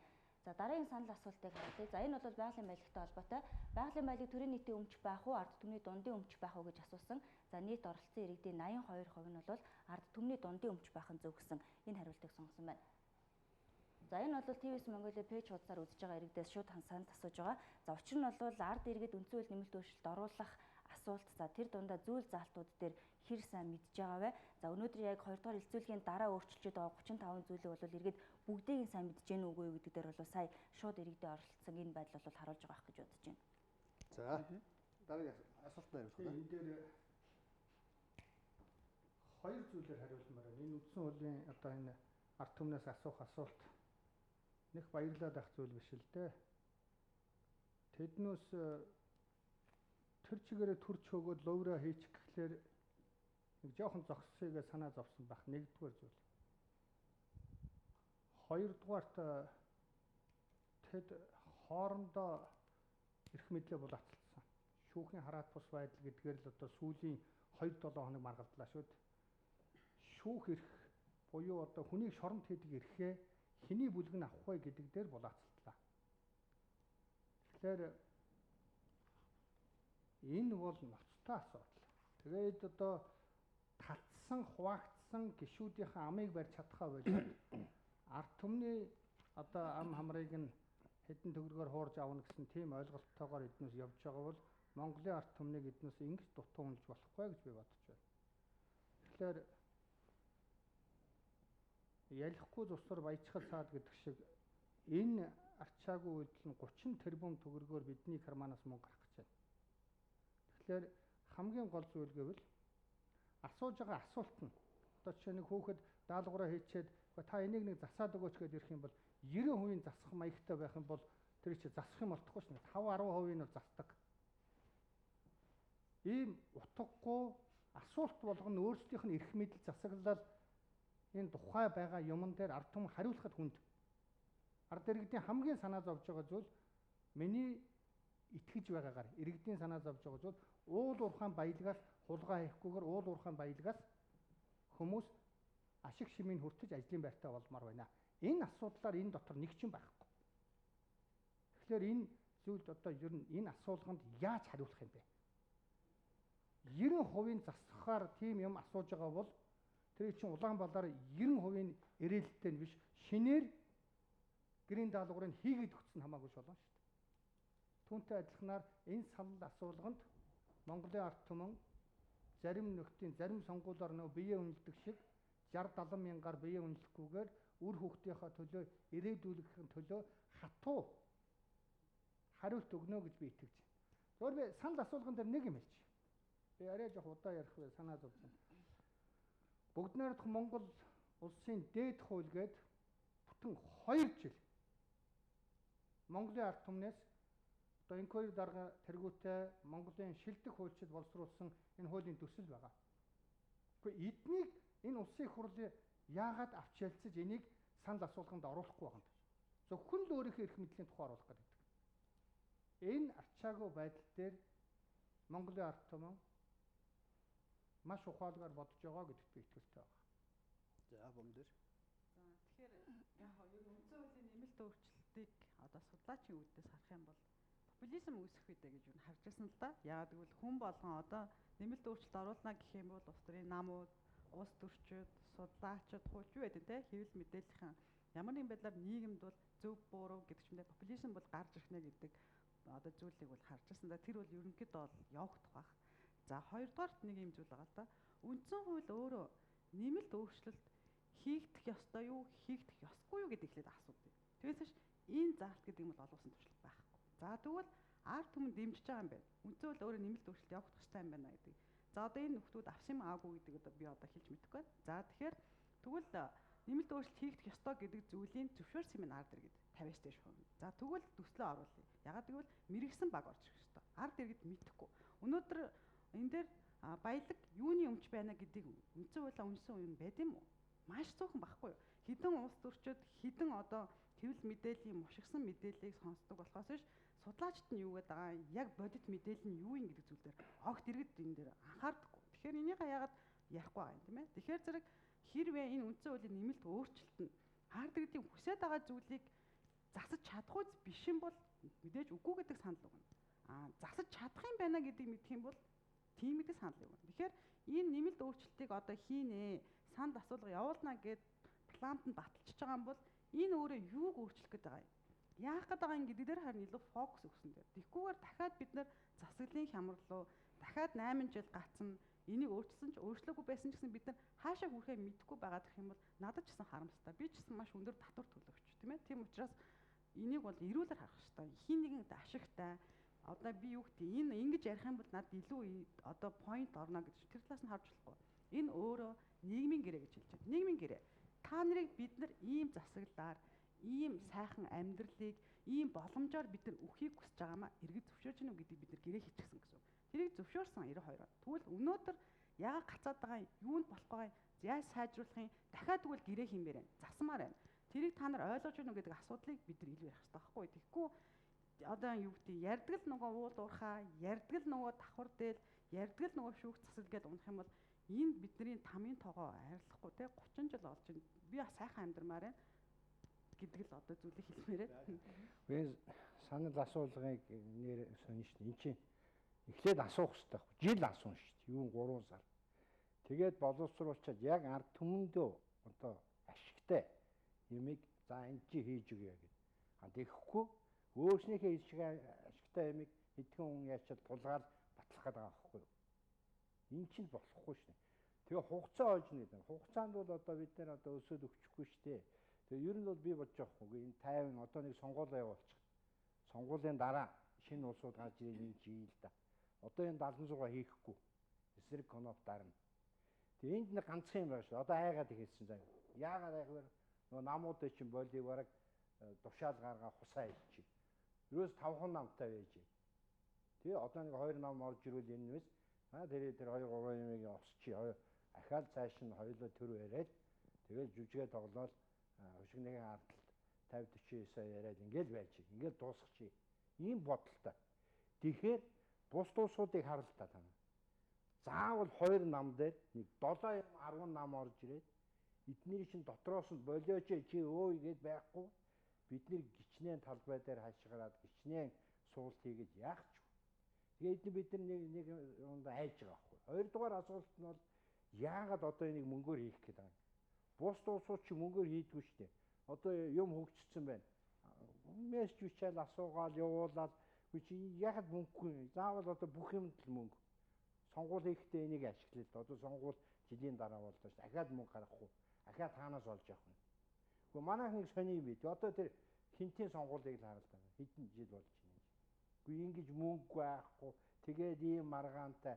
Тэгээд тэрний хэрэг хийцэн үнийг шийдэж чадахгүй. Ингээд явуулаад байдаг. Үгүй бүр болохгүй нөгөө дараагийнх нь үнийг тавьчих л да. Тэр хурлаар тэр гамтлагын шин дараа нэг хүн байдаг юм байхгүй. Хинч хамаагүй шүү дээ. Бага үстэй. Нөгөөхийн тавьчихлаа түр жил. Ингэхгүй л энэ улс төрж бол ингэж яриад ингээл. Ийм учраас энэ сонгуулийн би юуг бол одоо нэр яах вэ? Нэгдүгээр эдийн засгийн манай хүнд биш дээ. Хоёрдугаар нэр нь үнэхээр одоо энэ хэрэгтэй юм оруулж ийл дээ. Одоо бид нэр хэцүү байж дээ. Имлэгийн хар боловсролын системийг худалдаад авчихсан шүү дээ. Гэхдээ манайх шиг улс байгаа мó? Бүх сургуулийн төлбөртэй 10 жилийн. Тэгээ гэр дотроо хэрэлддэг. Би одоо тэрэнд юм манай хүүхэд явахгүй. Бүгд зүгтаачлаа шүү дээ гадаадад. За баярлалаа. Тэ? Ингээхээр одоо бид нар ийм хэрэгтэй юм ээ л да. Тэр боловсролын системээс одоо юм авъя, цомгдгий. Улсынхаа сургуулийг бэхжүүлээ. Хүүхдүүдийг тэгшэрхтээ сургая л да. За. Энэ гол. Саяын тэр нэг пол яваад судалгаанууд гарч штэ. Өөрөөр хэлбэл одоо үндсэн хуулийн өөрчлөлтийг та хэр зэрэг мэдж байгаа гэхээр 93% нь мэдэхгүй байна гэдэг чинь штэ. Тэгэхээр ер бол энэ бол үнэн ба. Би яг 7 сарын 15-наас 9 сарын 10 хүртэл нийтдээ 56 хоног би нийтдээ нэг 28 нэгж уулзалт хийсэн. Малчтаа уулзалт тэгээд сумын төвөөрөө уулзалт тэгээд аймгийн төвийнхөө одоо магуудын уулзалт тэгээд ингээд нийтдээ нэг 4 орчим хүнтэй уулзсан л та. Тэгээд 4 орчим хүнээс хөдөө сумдаар байгаа тэр малчид дээрээс нь сумын төв иргэд бол нэг ширхэгч хүн үндсэн хуулийн хэлцүүлэгт оролцоогүй. Тэгээ аймгийн төвийн Багдаар хийсэн уулзалтан дээр 1500 гаруй хүн ирсэн. Тэн дотроос үндсэн хуулийн өөрчлөлтөд оролцсон хүн байна уу гэд гараа өргөдөхөө гэдэг. Тэгэхээр 7 хүн гаргаж байна. Тэгэхээр ийм байдалтай өнөөдөр энэ үндсэн хуулийн хэлцүүлэгч явсан учраас өнөөдөр ард иргэд энэ үндсэн хуулийн өөрчлөлтөнд орсон ямар нэгэн тийм одоо өөрчлөлтийг мэдэхгүй байгаа нь аргагүй байгаа байхгүй. Тийм учраас өнөөдөр энэ хамгийн гол нь одоо хэрвээ ард нийтийн санал асуулгыг одоо юу гэдгийг тодорхой хэмжээр урд нь хэрвээ явуулсан бол ямар хуу одоо өөрчлөлтийг оруулахын гэдгийг тэр захиалгын ард түмэн бас өгөх хэрэгтэй байсан харамсалтай нь энэ одоо энэ санал асуулга өөрөлдөл одоо энэ ард иргэд л энийг зөв гэж тэмцсэн шүү дээ. Шууд хаахаар хэмжээнд өнөөдөр авчирч байгаа нь бол Монгол Ардын намын явааргүй бодлого байхгүй. Дараагийн асуултаар бас би нэг хоёр зүйлийг тодруулъя гэж бодож байна. 92 оны үндсэн хуулийг батлахад бол би буруу санаагүй бол тухайн үеийн өдөр тутмын сонин дээр үндсэн хуулийн бүх ихийг хевлээд тэгээд Монголын ард түмнээс бүгднгээс нь санал авсан. За тэдэн цагийн тэдний хүртэлх хугацаанд бид энэ асуудлаар санал авна гэдэг. Би 250 гаруй мянган хүн тухайн үед үндсэн хуулийн одоо одоогийн хүчин төгөлдөр мөрдөж байгаа хүчин үндсэн хуулийн асуудлаар санал өгсөн. Тэрний дараа улсын их хурл тэр саналыг нэгтгэсний дараа улсын бах хурлд оруулаад тэгээд ингээд ардын хурлаар хэлсэн тийм үү? Одоо энэ процесс бол яг эсрэгээр явж байгаа. Нэгт. Хоёр дахь юм бол таны яриач гарлаа, Бомдор докторийн яриач гарлаа. Хэрвээ энэ үндсэн хуулийн өөрчлөлтийг баталж чадахгүй бол ард түмэн үгүй гэж хэлэх юм бол 8 жил хаалттай шүү гэж ярьдаг юм. Энэ 8 жил хаалттай гэдэг үг одоо үндсэн хуулийн хаана вэ? Энэ юуны санал асуулгын тухай үед. Тий, зүгээр нэг хуулинд л байгаа шүү дээ. Тэгэхээр энэ органик хууль учраас бид нар өөрчилж болно. Болно тийм үү? Тий. Тэгэхээр тэрүүгээр одоо энэ их баригчдын гол зэвсэг наатах юм болчиход байгаа байхгүй. Та нар дахиж энэ асуудлыг үгүй гэж хэлэх юм бол 8 жил байхгүй шүү гэж энэ ард түмнийг айлгаад байгаа байхгүй да. За дараагийн асуулт байна.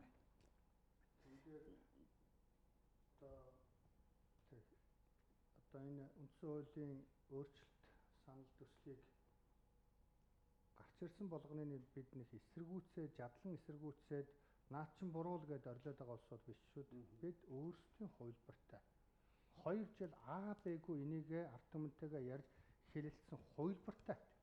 Энэ бидний онцлогч энэ биш хувилбар. Бусад намуудад яг ийм хувилбар байна уу? Яг ингээд ийм төгс цогц хувилбар байна уу?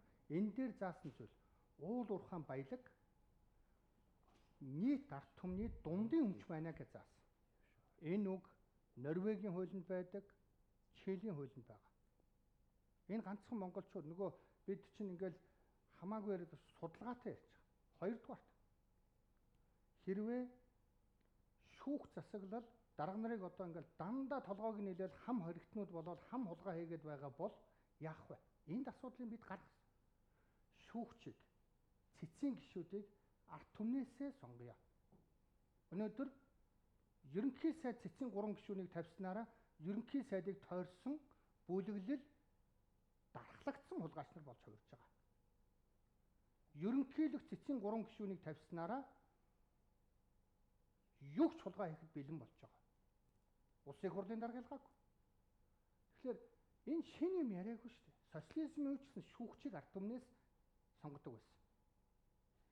За баярлалаа. Тэгэхээр энэ одоо өөрчлөлт хэрвээ бүтлгүүтвэл хариуцлагыг хэн хүлээх вэ гэдэг асуулт байна л да. За тухайлах юм бол ард иргэд хүлээх үү, 8 сарын дараа бүрэн эрхэнд дуусгах гэж байгаа улсын их хурлын гишүүд хүлээх үү? Гишүүн та юу гэж бодлоо? Бүтлгүүтүүл гэдэг нь бол бид ямар утгаар асуусан гэхээр зэрэг энэ өөрчлөлт батлагдаад тэгээд амьдралд очиод дахиад мухардл үүсгүүл гэдэг утгаар асууж байгаа шүү. Гэхдээ энэ өөрчлөлтөр нэг өөтөө өөрчлөсөн зүйл ерөөсөө байхгүй. Өөрөөр түрүүчийн үндсэн хууль одоо ингээд бид нар энэ нэмэлт өөрчлөлт 2 дугаар хэлцүүлгээс өмнөх тэр хуулиас нэг жоохон ганц хоёр нэг хариуцлагын асуудал, ганц хоёр сайн зүйлүүд бий. Тэр нь бол засаглалын одоо энэ тогтолцооны хямралыг шийдэх хэмжээний биш. Тэгээ яг нэг бах байдгаараа амьдрал байдгаараа л тийм байсан. Яг тийм л одоо хэмжээнд юм байна.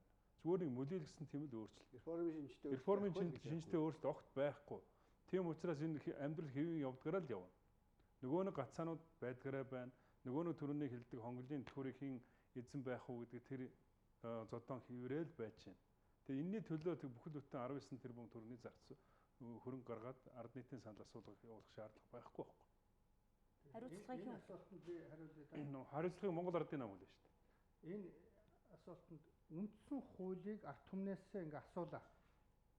Үндсэн хуулийн шинэ төсөл байна уу? Шинэ одоо нэмэлт өөрчлөлт байна уу? Эсвэл концепцийн шинэ үндсэн хууль байна уу? Ингээд за Монгол орныг эсвэл тухайн орныг засгийн газар, улсын их хурл би энэ үндсэн хуулиар удирдмаар байна. Тэгэхгүй бол бид болохгүй байна гэж энэ замаа заасан байхад энэ үндсэн хуулийн ард түмэн зөвшөөрвөл тэр засгийн газар тэр нам явдаг. Ард түмэн наад чинь болохгүй гэх юм бол ёсны хувьд болон одоо шууд огцордог. Хамгийн сүүлд одоо би жишээ хэлэхэд энэ бол олон улсад байдаг зүйл. Италийн одоо эрх баригч нам үндсэн хуулиндаа өөрчлөлт оруулна гэж зүтгсэн. Санал асуулга явсан. Үгүй гэж хэлснийхэн төлөө хэн ч хариуцлага үрдэг байж болохгүй. Энэ маш том хариуцлага. Тэрний төлөө шууд огцорсон. Яагаад огцорсон бэ? Би 69-аар л явж чаддаг. Одоо юм араатай машинаар л явдаг. Автомат одоо хорооптой машинаар би явж чаддаггүй. 69-оор л би та нарт үйлчлэмээр байна гэхэд 69 бидэнд хэрэггүй гэх юм бол тэр хүн за тэгвэл би та нарт үйлчлэхгүй. Та нар тэр автомат машинтай, хорооптой машинтай хүнээ сонгоно. Энэ олон улсын бичигдээгүй хууль. Тэгэхээр энэ санал асуулгыг хийлээ ард түмэн үгүй гэж хэлэх юм бол ямар эцсэн нүүрэндээ өөрсдийнхөө нулимдсан байгаа одоогийн үндсэн хуулиар удирдах гэж оролдох байдэ. Энэ бол байж болохгүй зүйл. Өндөр доктор. Өөрсдөө санал асуулга бүтлгүүтвэл олон улсад яадаг. Та бол гадаад сургууль төгссөн биз дээ. Тэгэхээр зэрэг олон улс хоёр янзаар санал асуулга явуулдаг. Нэг нь хууль эрх зүйн хувьд чадамжтай, нөгөөх нь чадамжгүй гэж тийм ээ. За тэгэхээр хууль эрх зүйн хувьд чадамжтайд нь орж ирдэг нь болохоор үндсэн хууль болон аюулгүй байдалтай холбоотой асуудлууд орж ирдэг. Эрх зүйн хувьд чадамжгүйнүүд нь болохоор санхүүгийн болон төсөвтэй асуудлууд орж ирдэг гэсэн үг тийм ээ. За тэгэхээр энэ тохиолдолд хэдэн хувиар ямар одоо иргэдийн одоо төлөөлөл оролцсон бэ гэдэг нь бүгдийг ингээд нарийнчлаа заагаад өгчдөг л доо. Хин хариуцлага хүлээх гэдэг асуудал дээр энд бол хариуцлагын асуудал орохдохгүй. Яагаад вэ гэх юм бол ард нийтийн санал асуулгын хууль маань 2016 онд бол хийгдсэн байгаа. За энд хэрэг бүтлгүүцсэн тохиолдолд яах вэ гэдэг журмын асуудал бол манай одоо хууль дүрмээр заагдаг. Тэгэхээр парламент бол санал асуулга явуулах тэр зүйлийг одоо журмыг гаргалаа, санал явууллаа, үр дүн юм байна л гэдэг хариулт. Тэгэхээр бол манай хуулийн хүрээнд бол хариуцлага хүлээнэ гэдэг зүйл бол байхгүй. Би харин энэ үндсүүдэд нэмэлт өөрчлөлтөөр орж иж байгаа ганцхан зүйлд баярлж байгаа. Эргүүлэн татах. Улсын хурлын гишүүнийг нэмэлт өөрчлөлтөөр тийм. Ямар нэгэн байдлаар эрх дарахаа одоо урвалан ашиглах юм бол одоо төлөөлөл нь эргүүлж татах тэр боломжийг нээж өгч байгаа. Миний туйлын хүсэл бол тэр яагаад гэх юм бол өнөөдөр бид нар төлөөллийн арчилтаа явж байна. Бидний одоо гишүүдийг төлөөлж гаргаж ирж байгаа удирдлагуудыг гэтэл энэ нөхдүүд гарч ирээд хоорондоо хэрэлддэг, улс төрийн намууд нь ямар ч нийгэмд үүрэг хүлээдэггүй, ингээд ерөөсөө нэг хідэн арт түмэл тэнд яваад идэг. Гэтэл энэ ч бид нар юу ярьдаг вэ гэхээр яавал сайхан амьдрах уу, хийн зөв засаглах уу гэдэг юм ярьдаг. Тэгвэл тэр төлөөж ирж байгаа нөхдүүдийг буцаагаад буулгаад чаддгуудыг гаргая л да гэхээр гацаачдаг. Тэгэхээр энэ дээр бол эргүүлэн татах гэдэг асуудал оруулж ирж байгаа. Арчил өөрөө зөв явах процесс нь юу гэдэг юм бол төлөөлөх эрхийг өгч чадж байгаа юм бол шууд арчлын зарчмаар буцаагаад эргүүлэн татах гэдэг зүйл үйлчилдэг. Манайхаас бус газрууд хөгжингөө одоо арчилтаа орнд бүгд энэ хууль зарчим үйлчилдэг. Тэр ч байтугай шүүгч эргүүлэн татах эрх нь Японд хүртэл нийтэд явж байдаг. Хабиш Америкт 1893 онд Калифорнид эргүүлэн татах тэр тогтолцоо үүшээ бүрдчихсэн байдаг тийм ээ. Тэгэхээр энийг манайх хайцсан учраас өнөөдөр хүртэл хинч хариуцлага тооцдоггүй төлөөж гарч ирээд дасарчдаг. Тэгэл нэг хідэн ийм нэг одоо яг нэг цикл дотор эргэлдээ явж идэг. Тэгэхээр энэ одоо өөрчлөлтөнд бол үнэхээр баярлж байгаа зүйл бол эргүүл татах гэдэг асуудал байгаа л да. Одоо саяны хэлдгээр бол 57 нэмэлт өөрчлөлтийн асуудал орж ирээд 34 нь бол батлагдж байгаа гэсэн. Тэгэхээр тэр бүхнийг бол одоо надаас илүү энэ улсын хурлын гишүүд те улс төрийн намууд илүү харж байгаа. Би бол ерөнхийд нь иргэдшээ харж байгаа. Гэхдээ засаглалын хувьд хямралгүй байх боломжийг яаж бүрдүүлж байна гэдэгт бол илүү акцент өгж болохоор. За ядаж нэг талын ч гэсэн нэг гаднаас бүрдүүлэх боломж нь бүрдэж байгаа юм байна да гэдэг талаас харж байгаа. Тийм үү үгүй юу гэдэг асуулгыг бүглэх нь бол хувь иргэнийхээ хувьд учраас энэ бол миний хувьд бол нууцаа гэсэн. Тийм ээ. Эргүүлэн татах өөрөөр одоо ингээд гэмтэрэг үйлдсэн бол төдөлзөөлнө гэж байгаа шүү дээ. Гэтэл энэ маань ерөөсөө гурван одоо юу гэдэг казиногийн асуудал холбогдсон 3 хүнээс л тэгээ дээр нь тэр нь сенсацтай хэрэг өөрөөр зөргийн хэрэгтэй холбосон учраас тухайн үед одоо төөрөгдөөд энэ их хурл тэр 3 гишүүн өгч явуулсан. Бусдаар энэс өөр одоо их хурлын гишүүн өгсөн түүх байхгүй. Тэгэхээр энэ эгүүлэн татах энтэй адилхан л хэрэгжих байхгүй юу? Өөрөлд төдгөлзүүлдэггүй тэр их хурл чинь нөгөө нэг их хурлын гишүүнээ эгүүлэн татах тухай асуудлыг бас шийдэхгүй л гэсэн үг байхгүй юу? Энэ зүгээр ингээд ард түмэнд нэг гоё харагдуулж байгаа нэг юм зүгээр нэг юм юу. Бусдаар энэ хэрэгжихгүй. Яг тэр нөгөө төдгөлзүүлэх жидүүчтэйг төдгөлзүүлээгүйтэй адилхан эдрийг эгүүлэн татахгүй байхгүй юу? Энэ зүгээр ингээд нэг юм гоё харагдуулах гэж нэг юм өгүүлбэрл оруулж байгаа зүйл. Хэрэгжихгүй. Бүрэн эрхийн л байхгүй болох хэрэгтэй. Цагдаагийн ирээл аваа явцдаг. Гэмт хэрэг одоо тэр чинь ард түмний төлөө зүтгэх нь энэ үндсэн хуулийн дээр гараа тавьж байгаа тангараг сахиж биелүүлнэ гэдэг одоо тангараг өргөдөх хүмүүс шүү дээ. Тэр хүмүүс яг тэр гэмт хэрэг үлдэх хэрэгтэй. Гэмт хэрэг үлдсэн бол адилхан хүмүүстэй адилхан татагтаад аваа явуулах болох хэрэгтэй. Тэгэх юм бол жинхэнэ хариуцлагын асуудал их хурлаасаа эхлэх тэр яг засгийн газар руу орно. Засгийн гүйцэтгэх эдлээ илүү одоо хариуцлагажуулах асуудал явагдаад эхэлнэ шүү дээ. Ингээд шат дараалтаа ингээд ирэмбэр явах хэрэгтэй байхгүй. Бусдаар өөрсдөө ингээд бүрэг хэрэг авчаад та нар ингээд шүү тэгэж шүүгээ суухтар болохгүй байна шүү дээ. За Жансан. Үндсэн хуулийн нэмэлт өөрчлөлтөөр нэг дутагдaltaй манад байгаа. Энэ эрдэмтэн боловсралтай хүмүүсээс санал асуудаг. Заримдаа асуухтаа тэрүүгээр асууж байгаа юм чинь пенсэндээ харцсан үгүй шүү дээ гэдэг. ТV9 би бас баярлж байгаа шүү дээ. Одоо Мямсурангой байж байна, Хурцгай байж байна. Бид нар ч мундаг юм хэлж байгаа шүү дээ. Ийм улсуудаа оролцуулахгүй. Одоо энэ ангаахаас яагаад тэр эрдэмтэн салбар бодоос орно шүү дээ. Шүүхээс, ангаахаас, загшраас, боловсролын системээс вэ одоо ийм хийх гээд байна. Нөхөр эрдэмтдээ болж яаны үгүй юу гэдээ давхар асуугаа явах шүү дээ. Тэгээ нөгөө Европт бол тэгдэг шүү дээ.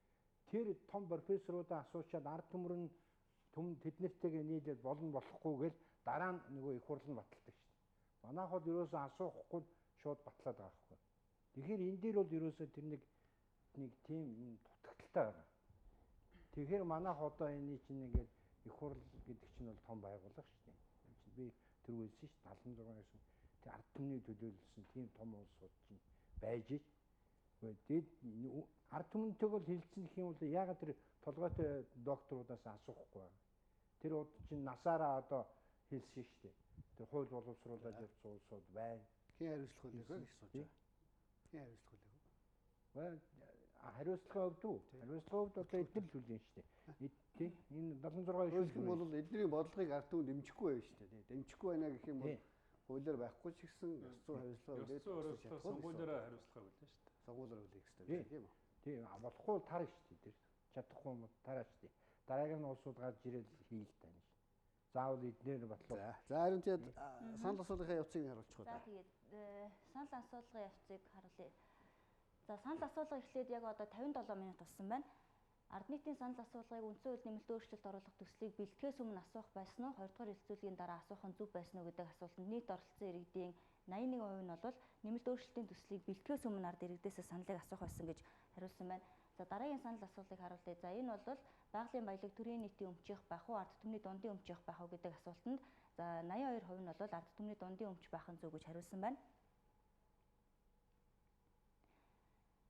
За дараагийн санал асуулга бол за улсын их хурлын 2 дугаар хэлэлцүүлгээр за үндсэн хууль нэмэлт өөрчлөлт оруулах хуулийн төслийн 25 зүйл 35 заалт бүхий үндсэн хуулийн нэмэлт өөрчлөлтийн төслийг та хэр сайн мэдэх вэ гэж асуусан. За нийт оролцсон иргэдийн 89% нь бол мэдэхгүй, 11% нь мэднэ гэж хариулсан байна. За энэ бол яг энэ ТВС Mongolia пэйж хуудасаар үзэж байгаа иргэд бол үндсэн хууль нэмэлт өөрчлөлт оруулах хуулийн төсөлд бас шууд санал бодлоо илэрхийлж байгаа бас нэг хэлбэр. За ард нийтийн санал асуулгын тухай хуулиар бол 3 хүртэлх асуудлаар ард иргэдээс санал авч болно гэсэн хуулийн зохицуулттай. Хэрвээ та ард нийтийн санал асуулгын тухай хуулийг боловсруулж саналыг бас төсөл боловсруулж байгаа бол ямар 3 асуудлаар яг одоо санал асуугаасаа гэж бодож байна. Гаваатар дээрс эхлэх үү? Тий. Ерөөсөө л маш тодорхой шүү дээ. Нэгдүгээр асуулт. Уул уурхайн баялаг чухам яг хэний өмч юм бэ? Өмч гэдэг асуулт асууж байна шүү дээ. Хэний өмч юм бэ? Өмчийн эзэн юм бол өмчийн эзэн ард түмэн юм бол тэрийг тодорхой. Одоо байгаа үндсэн хууль дээр яг Монголын ард түмний өмч гэж байгаа шүү дээ. Ард түмний мэдлэгээд их бүдэг 3-4 ойлголтууд байгаа. Ер нь төрийн өмчийн хороо гэж баруунд байдгүй шүү дээ. Ард түмний өмчийн хороо гэж байдаг. Улсын өмчийн хороо гэж байдаг болохоос төр яг өмчтэй байдгүй. 3 сая хүмүүсийн дундын өмч гэж байдаг. Энийг тодорхой болгох хэрэгтэй. Энийг асуух хэрэгтэй. Тэгэхээр төрийн өмч гэж зааснараа энэ бүрхэгдснээрээ төрд гарсан 76, төрд гарсан ерөнхий сайд ерөнхийлөгч өөрийнхөө өмчөө гэж андуурч ойлгодог. Энийг нэг тийш нь болго. Норвегийн хуулийг хар, Чилийн хуулийг хар. Хоёрдугаарт асуулт. За ард түмэн дундын өмч нь эрдэнэт болчих юм бол ард түмний дундын өмч одоо оюут толгой юм бол маргааш оюут толгойн талаар өмчийнх нь эзнээс нийт ард иргэдийн санал асуулгаар яаж энийг хэнд ашиглуулах вэ гэдэг дараагийн асуудал. 100% ард түмний өмч байгаад ард түмэн өөрөө менежмент хийгээд удирдна гэсэн үг биш шүү байна. Менежмент өмчлөл хоёр тусдаа зүйл. Энийг дандаа хольж эднээс толгой эргүүлдэг л дээ. Нэгдүгээр асуулт уул уурхайн баялагын өмчлөл. Энийг тодорхой болгох. Хоёрдугаар асуулт. Шүүгч нар гинт тэргийн хам хэрэгтнүүд болж одоо гүйцлээ зайлуул. Тэгэхээр шүүгч нарыг шудраг байлгахыг гэвэл хардаа нэг энэ дээр юм байгаа. Шүүх хараат бус байх ёстой гэж аягүйх ярьж байгаа.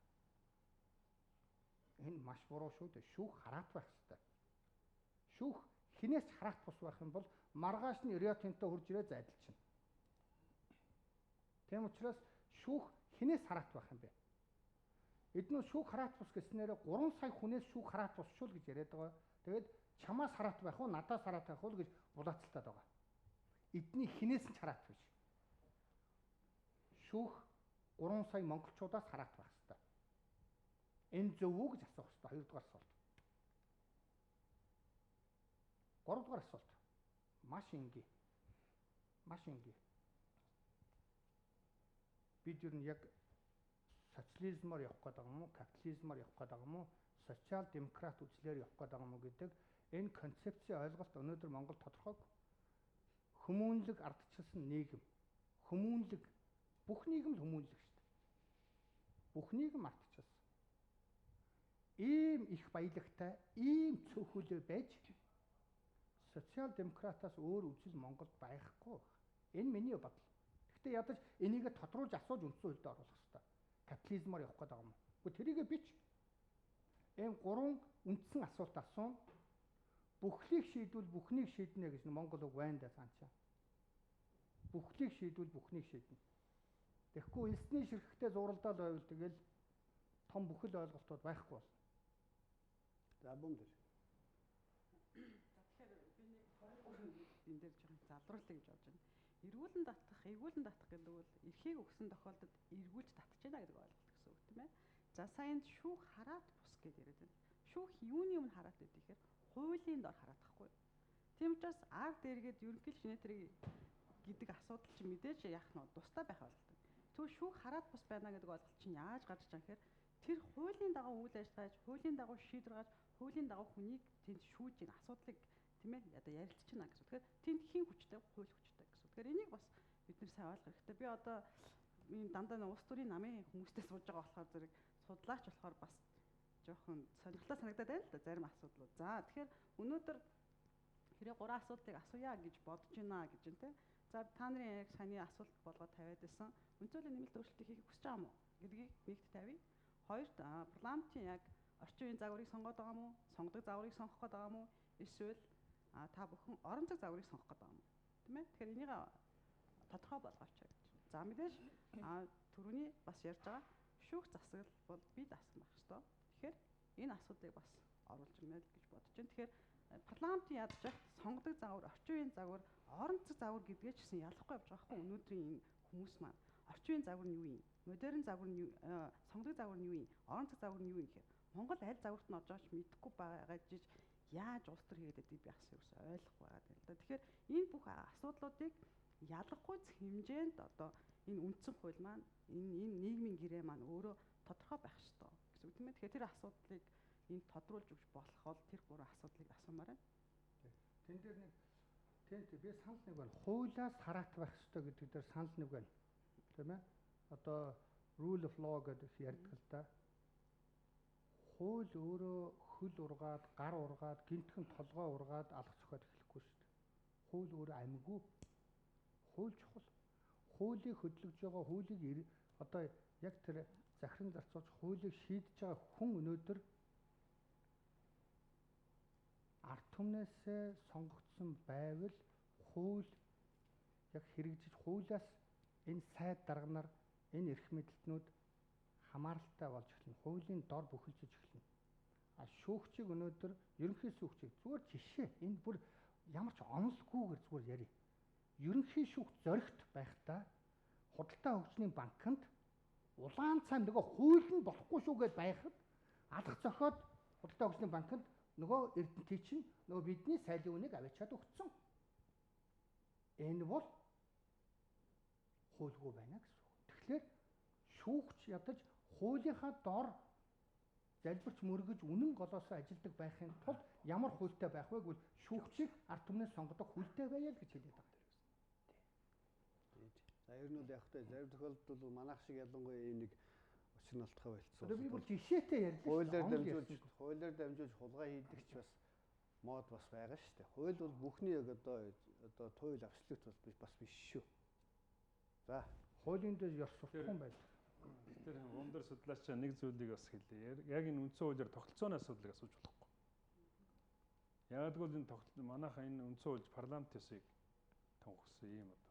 Тэгэхээр энэ ерөнхийлөгчийн засаглал ч юм уу өөр асуудлаар энэ тогтолцооны асуудлаар санал асуулга явуулж болохгүй. Яг л энэ санал асуулга хэрвээ ингээд суур бүтцтэй холбоотой үндсэн хуулийн суур бүтцтэй холбоотой дээрэс нь одоо 35%-аас дээш хувийн одоо өөрчлөлт хийх юм бол энэ хуулийг шинээр найруулах хэрэгтэй бол. Тэгэхээр хууль энэ үндсэн хууль хизээ өөрчлөлттэй бэ гэхээр нэгдүгээр 50 замаар одоо тогтолцоо өөрчлөхөд өөрөөр хэлбэл 90 оных шиг альсвал хувьсгалын замаар одоо энэ үндсэн хуулийг өөрчлөх боломж нь гарна ухаас бусдаар өнөөдөр энэ их хурлын гишүүн үндсэн хуулиас сахина гэж тангараг өргөцсөн байгаа. Дээрээс нь Монгол Улсын ерөнхийлөгч үндсэн хуулийн дээр гараа тавьж байгаад энэ үндсэн хуулийг сахин хамгаална гэж тангараг өргөцсөн байгаа. Энэ хүмүүс хуулиа зөрчиж энэ тогтолцооны асуудлаар санал асуулга явуулж болохгүй. Ер нь бол ингээд нэг 3 асуудал гэдээ ярьж байна. Тэгэхээр эхний нэгдүгээр асуудал бол мэдээж одоо энэ үндсэн хуулийн өөрчлөлтийг явуулах нь зөв буруу гэдэг бол хамгийн ихний асуулт байх баг. Хоёрдугаарт нь одоо энэ хамгийн гол нь энэ иргэдийн хүсэж байгаа юм чи хамгийн гол нь хариуцлагын асуудал юм байна шүү дээ. Тэгэхээр нөгөө давхар дээлийн асуудлыг өөрөөр хэл 29-2, 29-3 өөрөөр хэл одоо энэ 29-2-д байгаа тэр халдшгүй дарахын эрхийн архийг авч явах асуудлыг асуух хэрэгтэй. Дээрээс нь одоо тэр гэмт хэрэгт халдшгүй дархан байдал байхгүй болчихдоор яг гэмт хэрэгт юу яасан хүнийг одоо гэмт хэрэг хийсэн хүнийг их хурлаар хилцүүлж байгаад одоо татж байгаа шүү дээ. Энэ асуудлыг ингээд хоёулангийн байхгүй болох талаар санал асуулга явуулах хэрэгтэй. Гурав дахь асуулт нь бол энэ хамгийн гол нь гүйцэтгэх эрх мэдлийг хамгийн гол нь өгсөн шиг өгөх хэрэгтэй.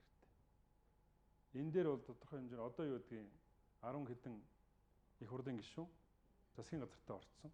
Хууль тогтоох гүйцэтгэх эрх мэдлийг ингээд хоорондоо холилдсон. Тэгээ их хурлын гишүүд нөгөө засгийн газрын гишүүдийг томилдог учраас бүгд их хурлын гишүүний барьцаанд орцсон. Чамайг тэгэн шүү, ингэн шүү гэдэг. Чамайг дэмжихгүй шүү, коноптохгүй шүү гэдэг. Тэгээ энэ өөрөлдвөл гүйцэтгэх эрх мэдлийг тэр ерөнхий сайд нь өгсөн шиг өгөөд тэгээ тэр кабинетаа тэр чигээр нь одоо өөрөө томилогдоод ингээд явдаг. Ийм одоо эрх мэдлийн өгөхгүй бол тэр нөгөө засгийн газарчин их хурлаа барьцаалагдсан хэврээ байгаад байгаа байхгүй юу. Тийм учраас энэ гүйцэтгэх эрх мэдлийн тэрээр засгийн газар ерөнхий сайд нь өөрийнхөө кабинетаа бүрдүүлдэг энэ зарчмыг асуух нь чухал байх гэж би үзэж байна. Уучлаарай би тодорхойлох гэж байна. Банкийн сонгодог болон модер орон зай гэдэг чинь гүйцэтгэх эрх мэдэл байхгүй юу. Хүчтэй засаглал юм ерөнхий сайд юм уу, хагас юм уу, эсвэл манах шиг юм уу гэдэг энэ гурав чинь цаана явж байгаа гэсэн. Тэгээ би сая бол гурван өөрийнхөө сандлыг хэлээч гэж ойлгосон зөв үү те? Тийм. За энэ маш айлталд энэ ерөнхийлөгчийн засаглал байх уу, парламентын засаглал байх уу. Манай зүйлийн парламентын засаглал бол зохихгүй зүйл шүү дээ. Одоо яг энэ байгаа байдлаар бол бүр харин нээлж жагаад ерөнхийлөгч нь ороод бүх юмыг эргүүлээ хийж байна. Тийм учраас тэр 3-р яг ганц гол юм болно шүү дээ. Энэ хоёр танхимтай болох хэрэгтэй шүү дээ. За хяналтаа алдчихсан тийм. Одоо нэг юм асуух. 3 дээр шүү дээ. Энэ шүүх засаглал дээр бас нэг юм хэлээ дээ. Шүүх засаглалыг бол асуух хэрэгтэй шүү дээ. Ард түмнээс л ард түмний хяналтаас гарчаад байхад ард түмний чинь нөгөө нэг өргөдөл гомдлыг авах байсан шүү дээ. Тэгэл ганц уцтал дээгүүр шийддэг болсон. Дараагийн асуулт. Монгол Улсын ерөнхийлөгч бол үндсөөллийн нэмэлт өөрчлөлтийн асуудлаар төсөл өргөн барьсан гэж бид ойлгож байгаа. Санал сүүлдээ бол их багшд бол төслөөс санал гэж хэлж байгаа л да тийм үү. Тэгэхээр төсөл өргөн барьсан учраас тэр зөвшөлтлийн ажлын хэсгийг хамтарсан ажлын хэсгийг ахалсан баг. Тэ? Гэхдээ 2 дугаар хэлцээгийн дараа бол ерөнхийлөгч би бүх төслөө татлаа гэж хэлсэн тийм үү. Төсөл татагдах юм бол дэгийн тухай хуулийн дагуу бол тэр төслийг бол хилцэхгүй зогсоох хэрэгтэй. Тийм үстэй бодож гişнэ. Одоо байхгүй болчихсон шүү дээ. Тэр ер нь төслөө татсан. Гэхдээ ер нь дэмжигдсэн саналууд нь бол цааш та тусахтай тавь. Бүхэлдэн татлаа гэж хэлсэн тийм үү? Бүхэлдэн татсан гэсэн нөгөө нэг хурлын чуулганаар хилцэгдээд дэмжигдээд явсан учраас энэ одоо ерөнхийлөгчийн барьсан өргөн барьсан зарим саналууд энэ тэр чигээрээ энэ үндсэн хуулиндаа тусахтай явна. За, Гамбатар энэ ямар их зүйл дагавар өсгөл гэж байна. Тэгэхээр ерөнхийлөгчийг тойрсон хэсэг хүмүүс, ерөнхий сайдыг тойрсон хэсэг хүмүүс хоорондоо зөвшөлдөх гэж нэг баахан үзлээ шүү дээ. Би өөрөө санаанаасаа зохиож энэ миний ярьж байгаа зүйлүүд яриаггүй шүү дээ. Айн Ранд гэдэг нэг хүн нэг үг хэлсэн байна л да. Эрх баригчид ард түмэнтэйгээ зөвшөлдсөхгүйгээр зөвхөн эрх баригчид зөвшөлдсөөлөө энэ фашизм юмаа гэлцсэн байна.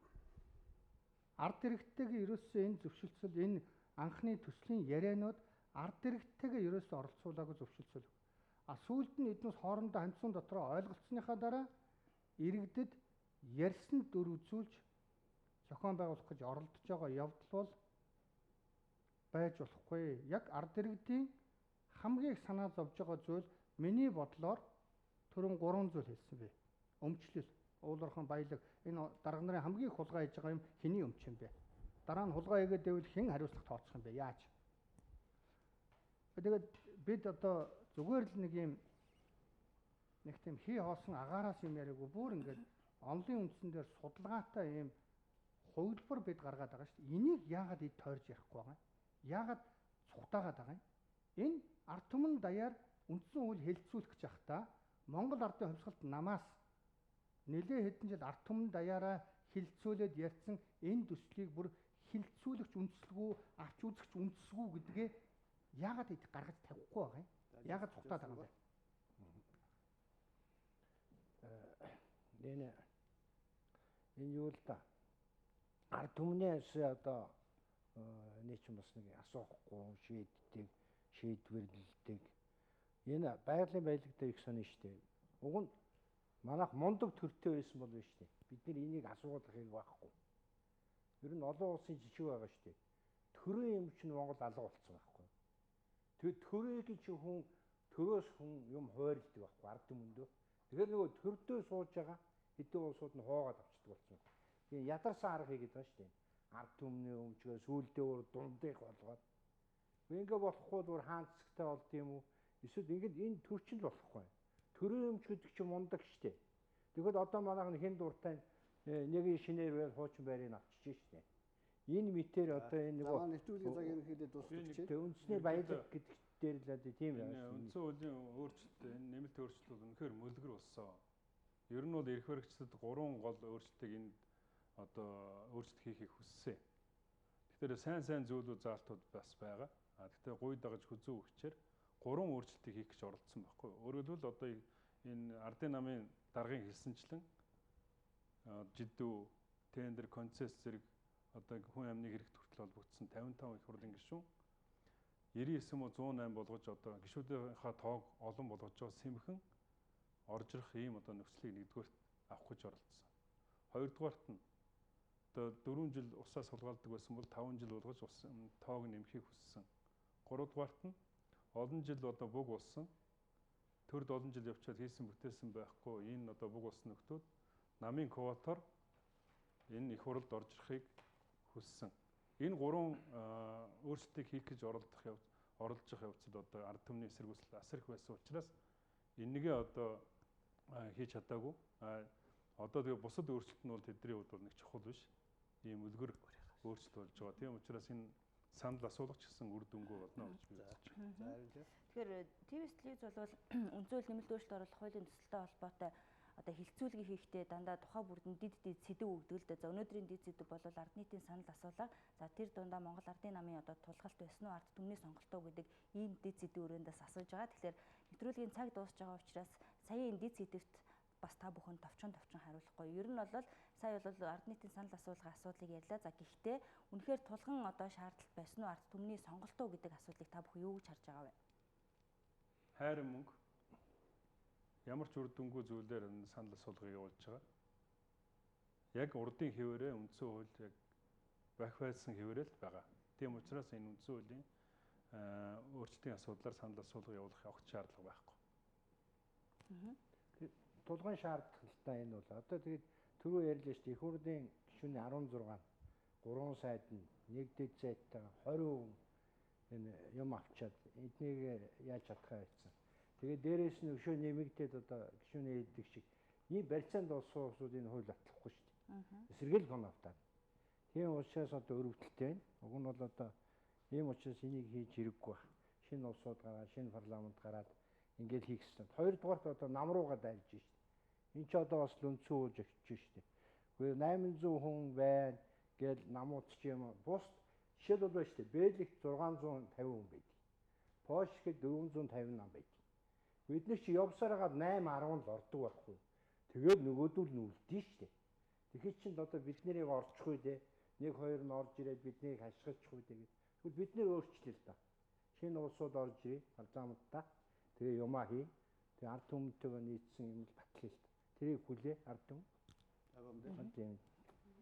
Тэгэхээр миний хувьд бол ямар нэг улс төрчлөлт бүү хийгээсэ иргэд өөрсдөө үндсэн хуулийн нэмэлт өөрчлөлт нь өөрөө юу одоо тусгасан юм бэ гэдгийг заашгүй уншаасаа гэж бодож. Яг л энэ хийх нь тодорхой батлагдсан. Тэгэхээр хариуцлага таны гарт байна гэдгийг өргөж ухамсарлаасаа бүх популизм гараасаа гэдгийг л одоо хэлмээр байна да. Хамаатар.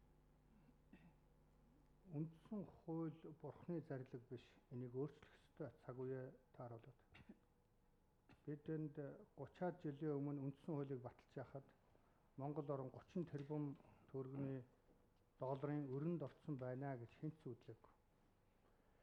30-аад жилийн өмнө одоо 27 жилийн өмнө үндсэн хуулийг баталж яхад 27 настай хүүхд одоо оюутлогоог эрдэнтийг ингээд хувьдаа авчнаа гэж бид бодог.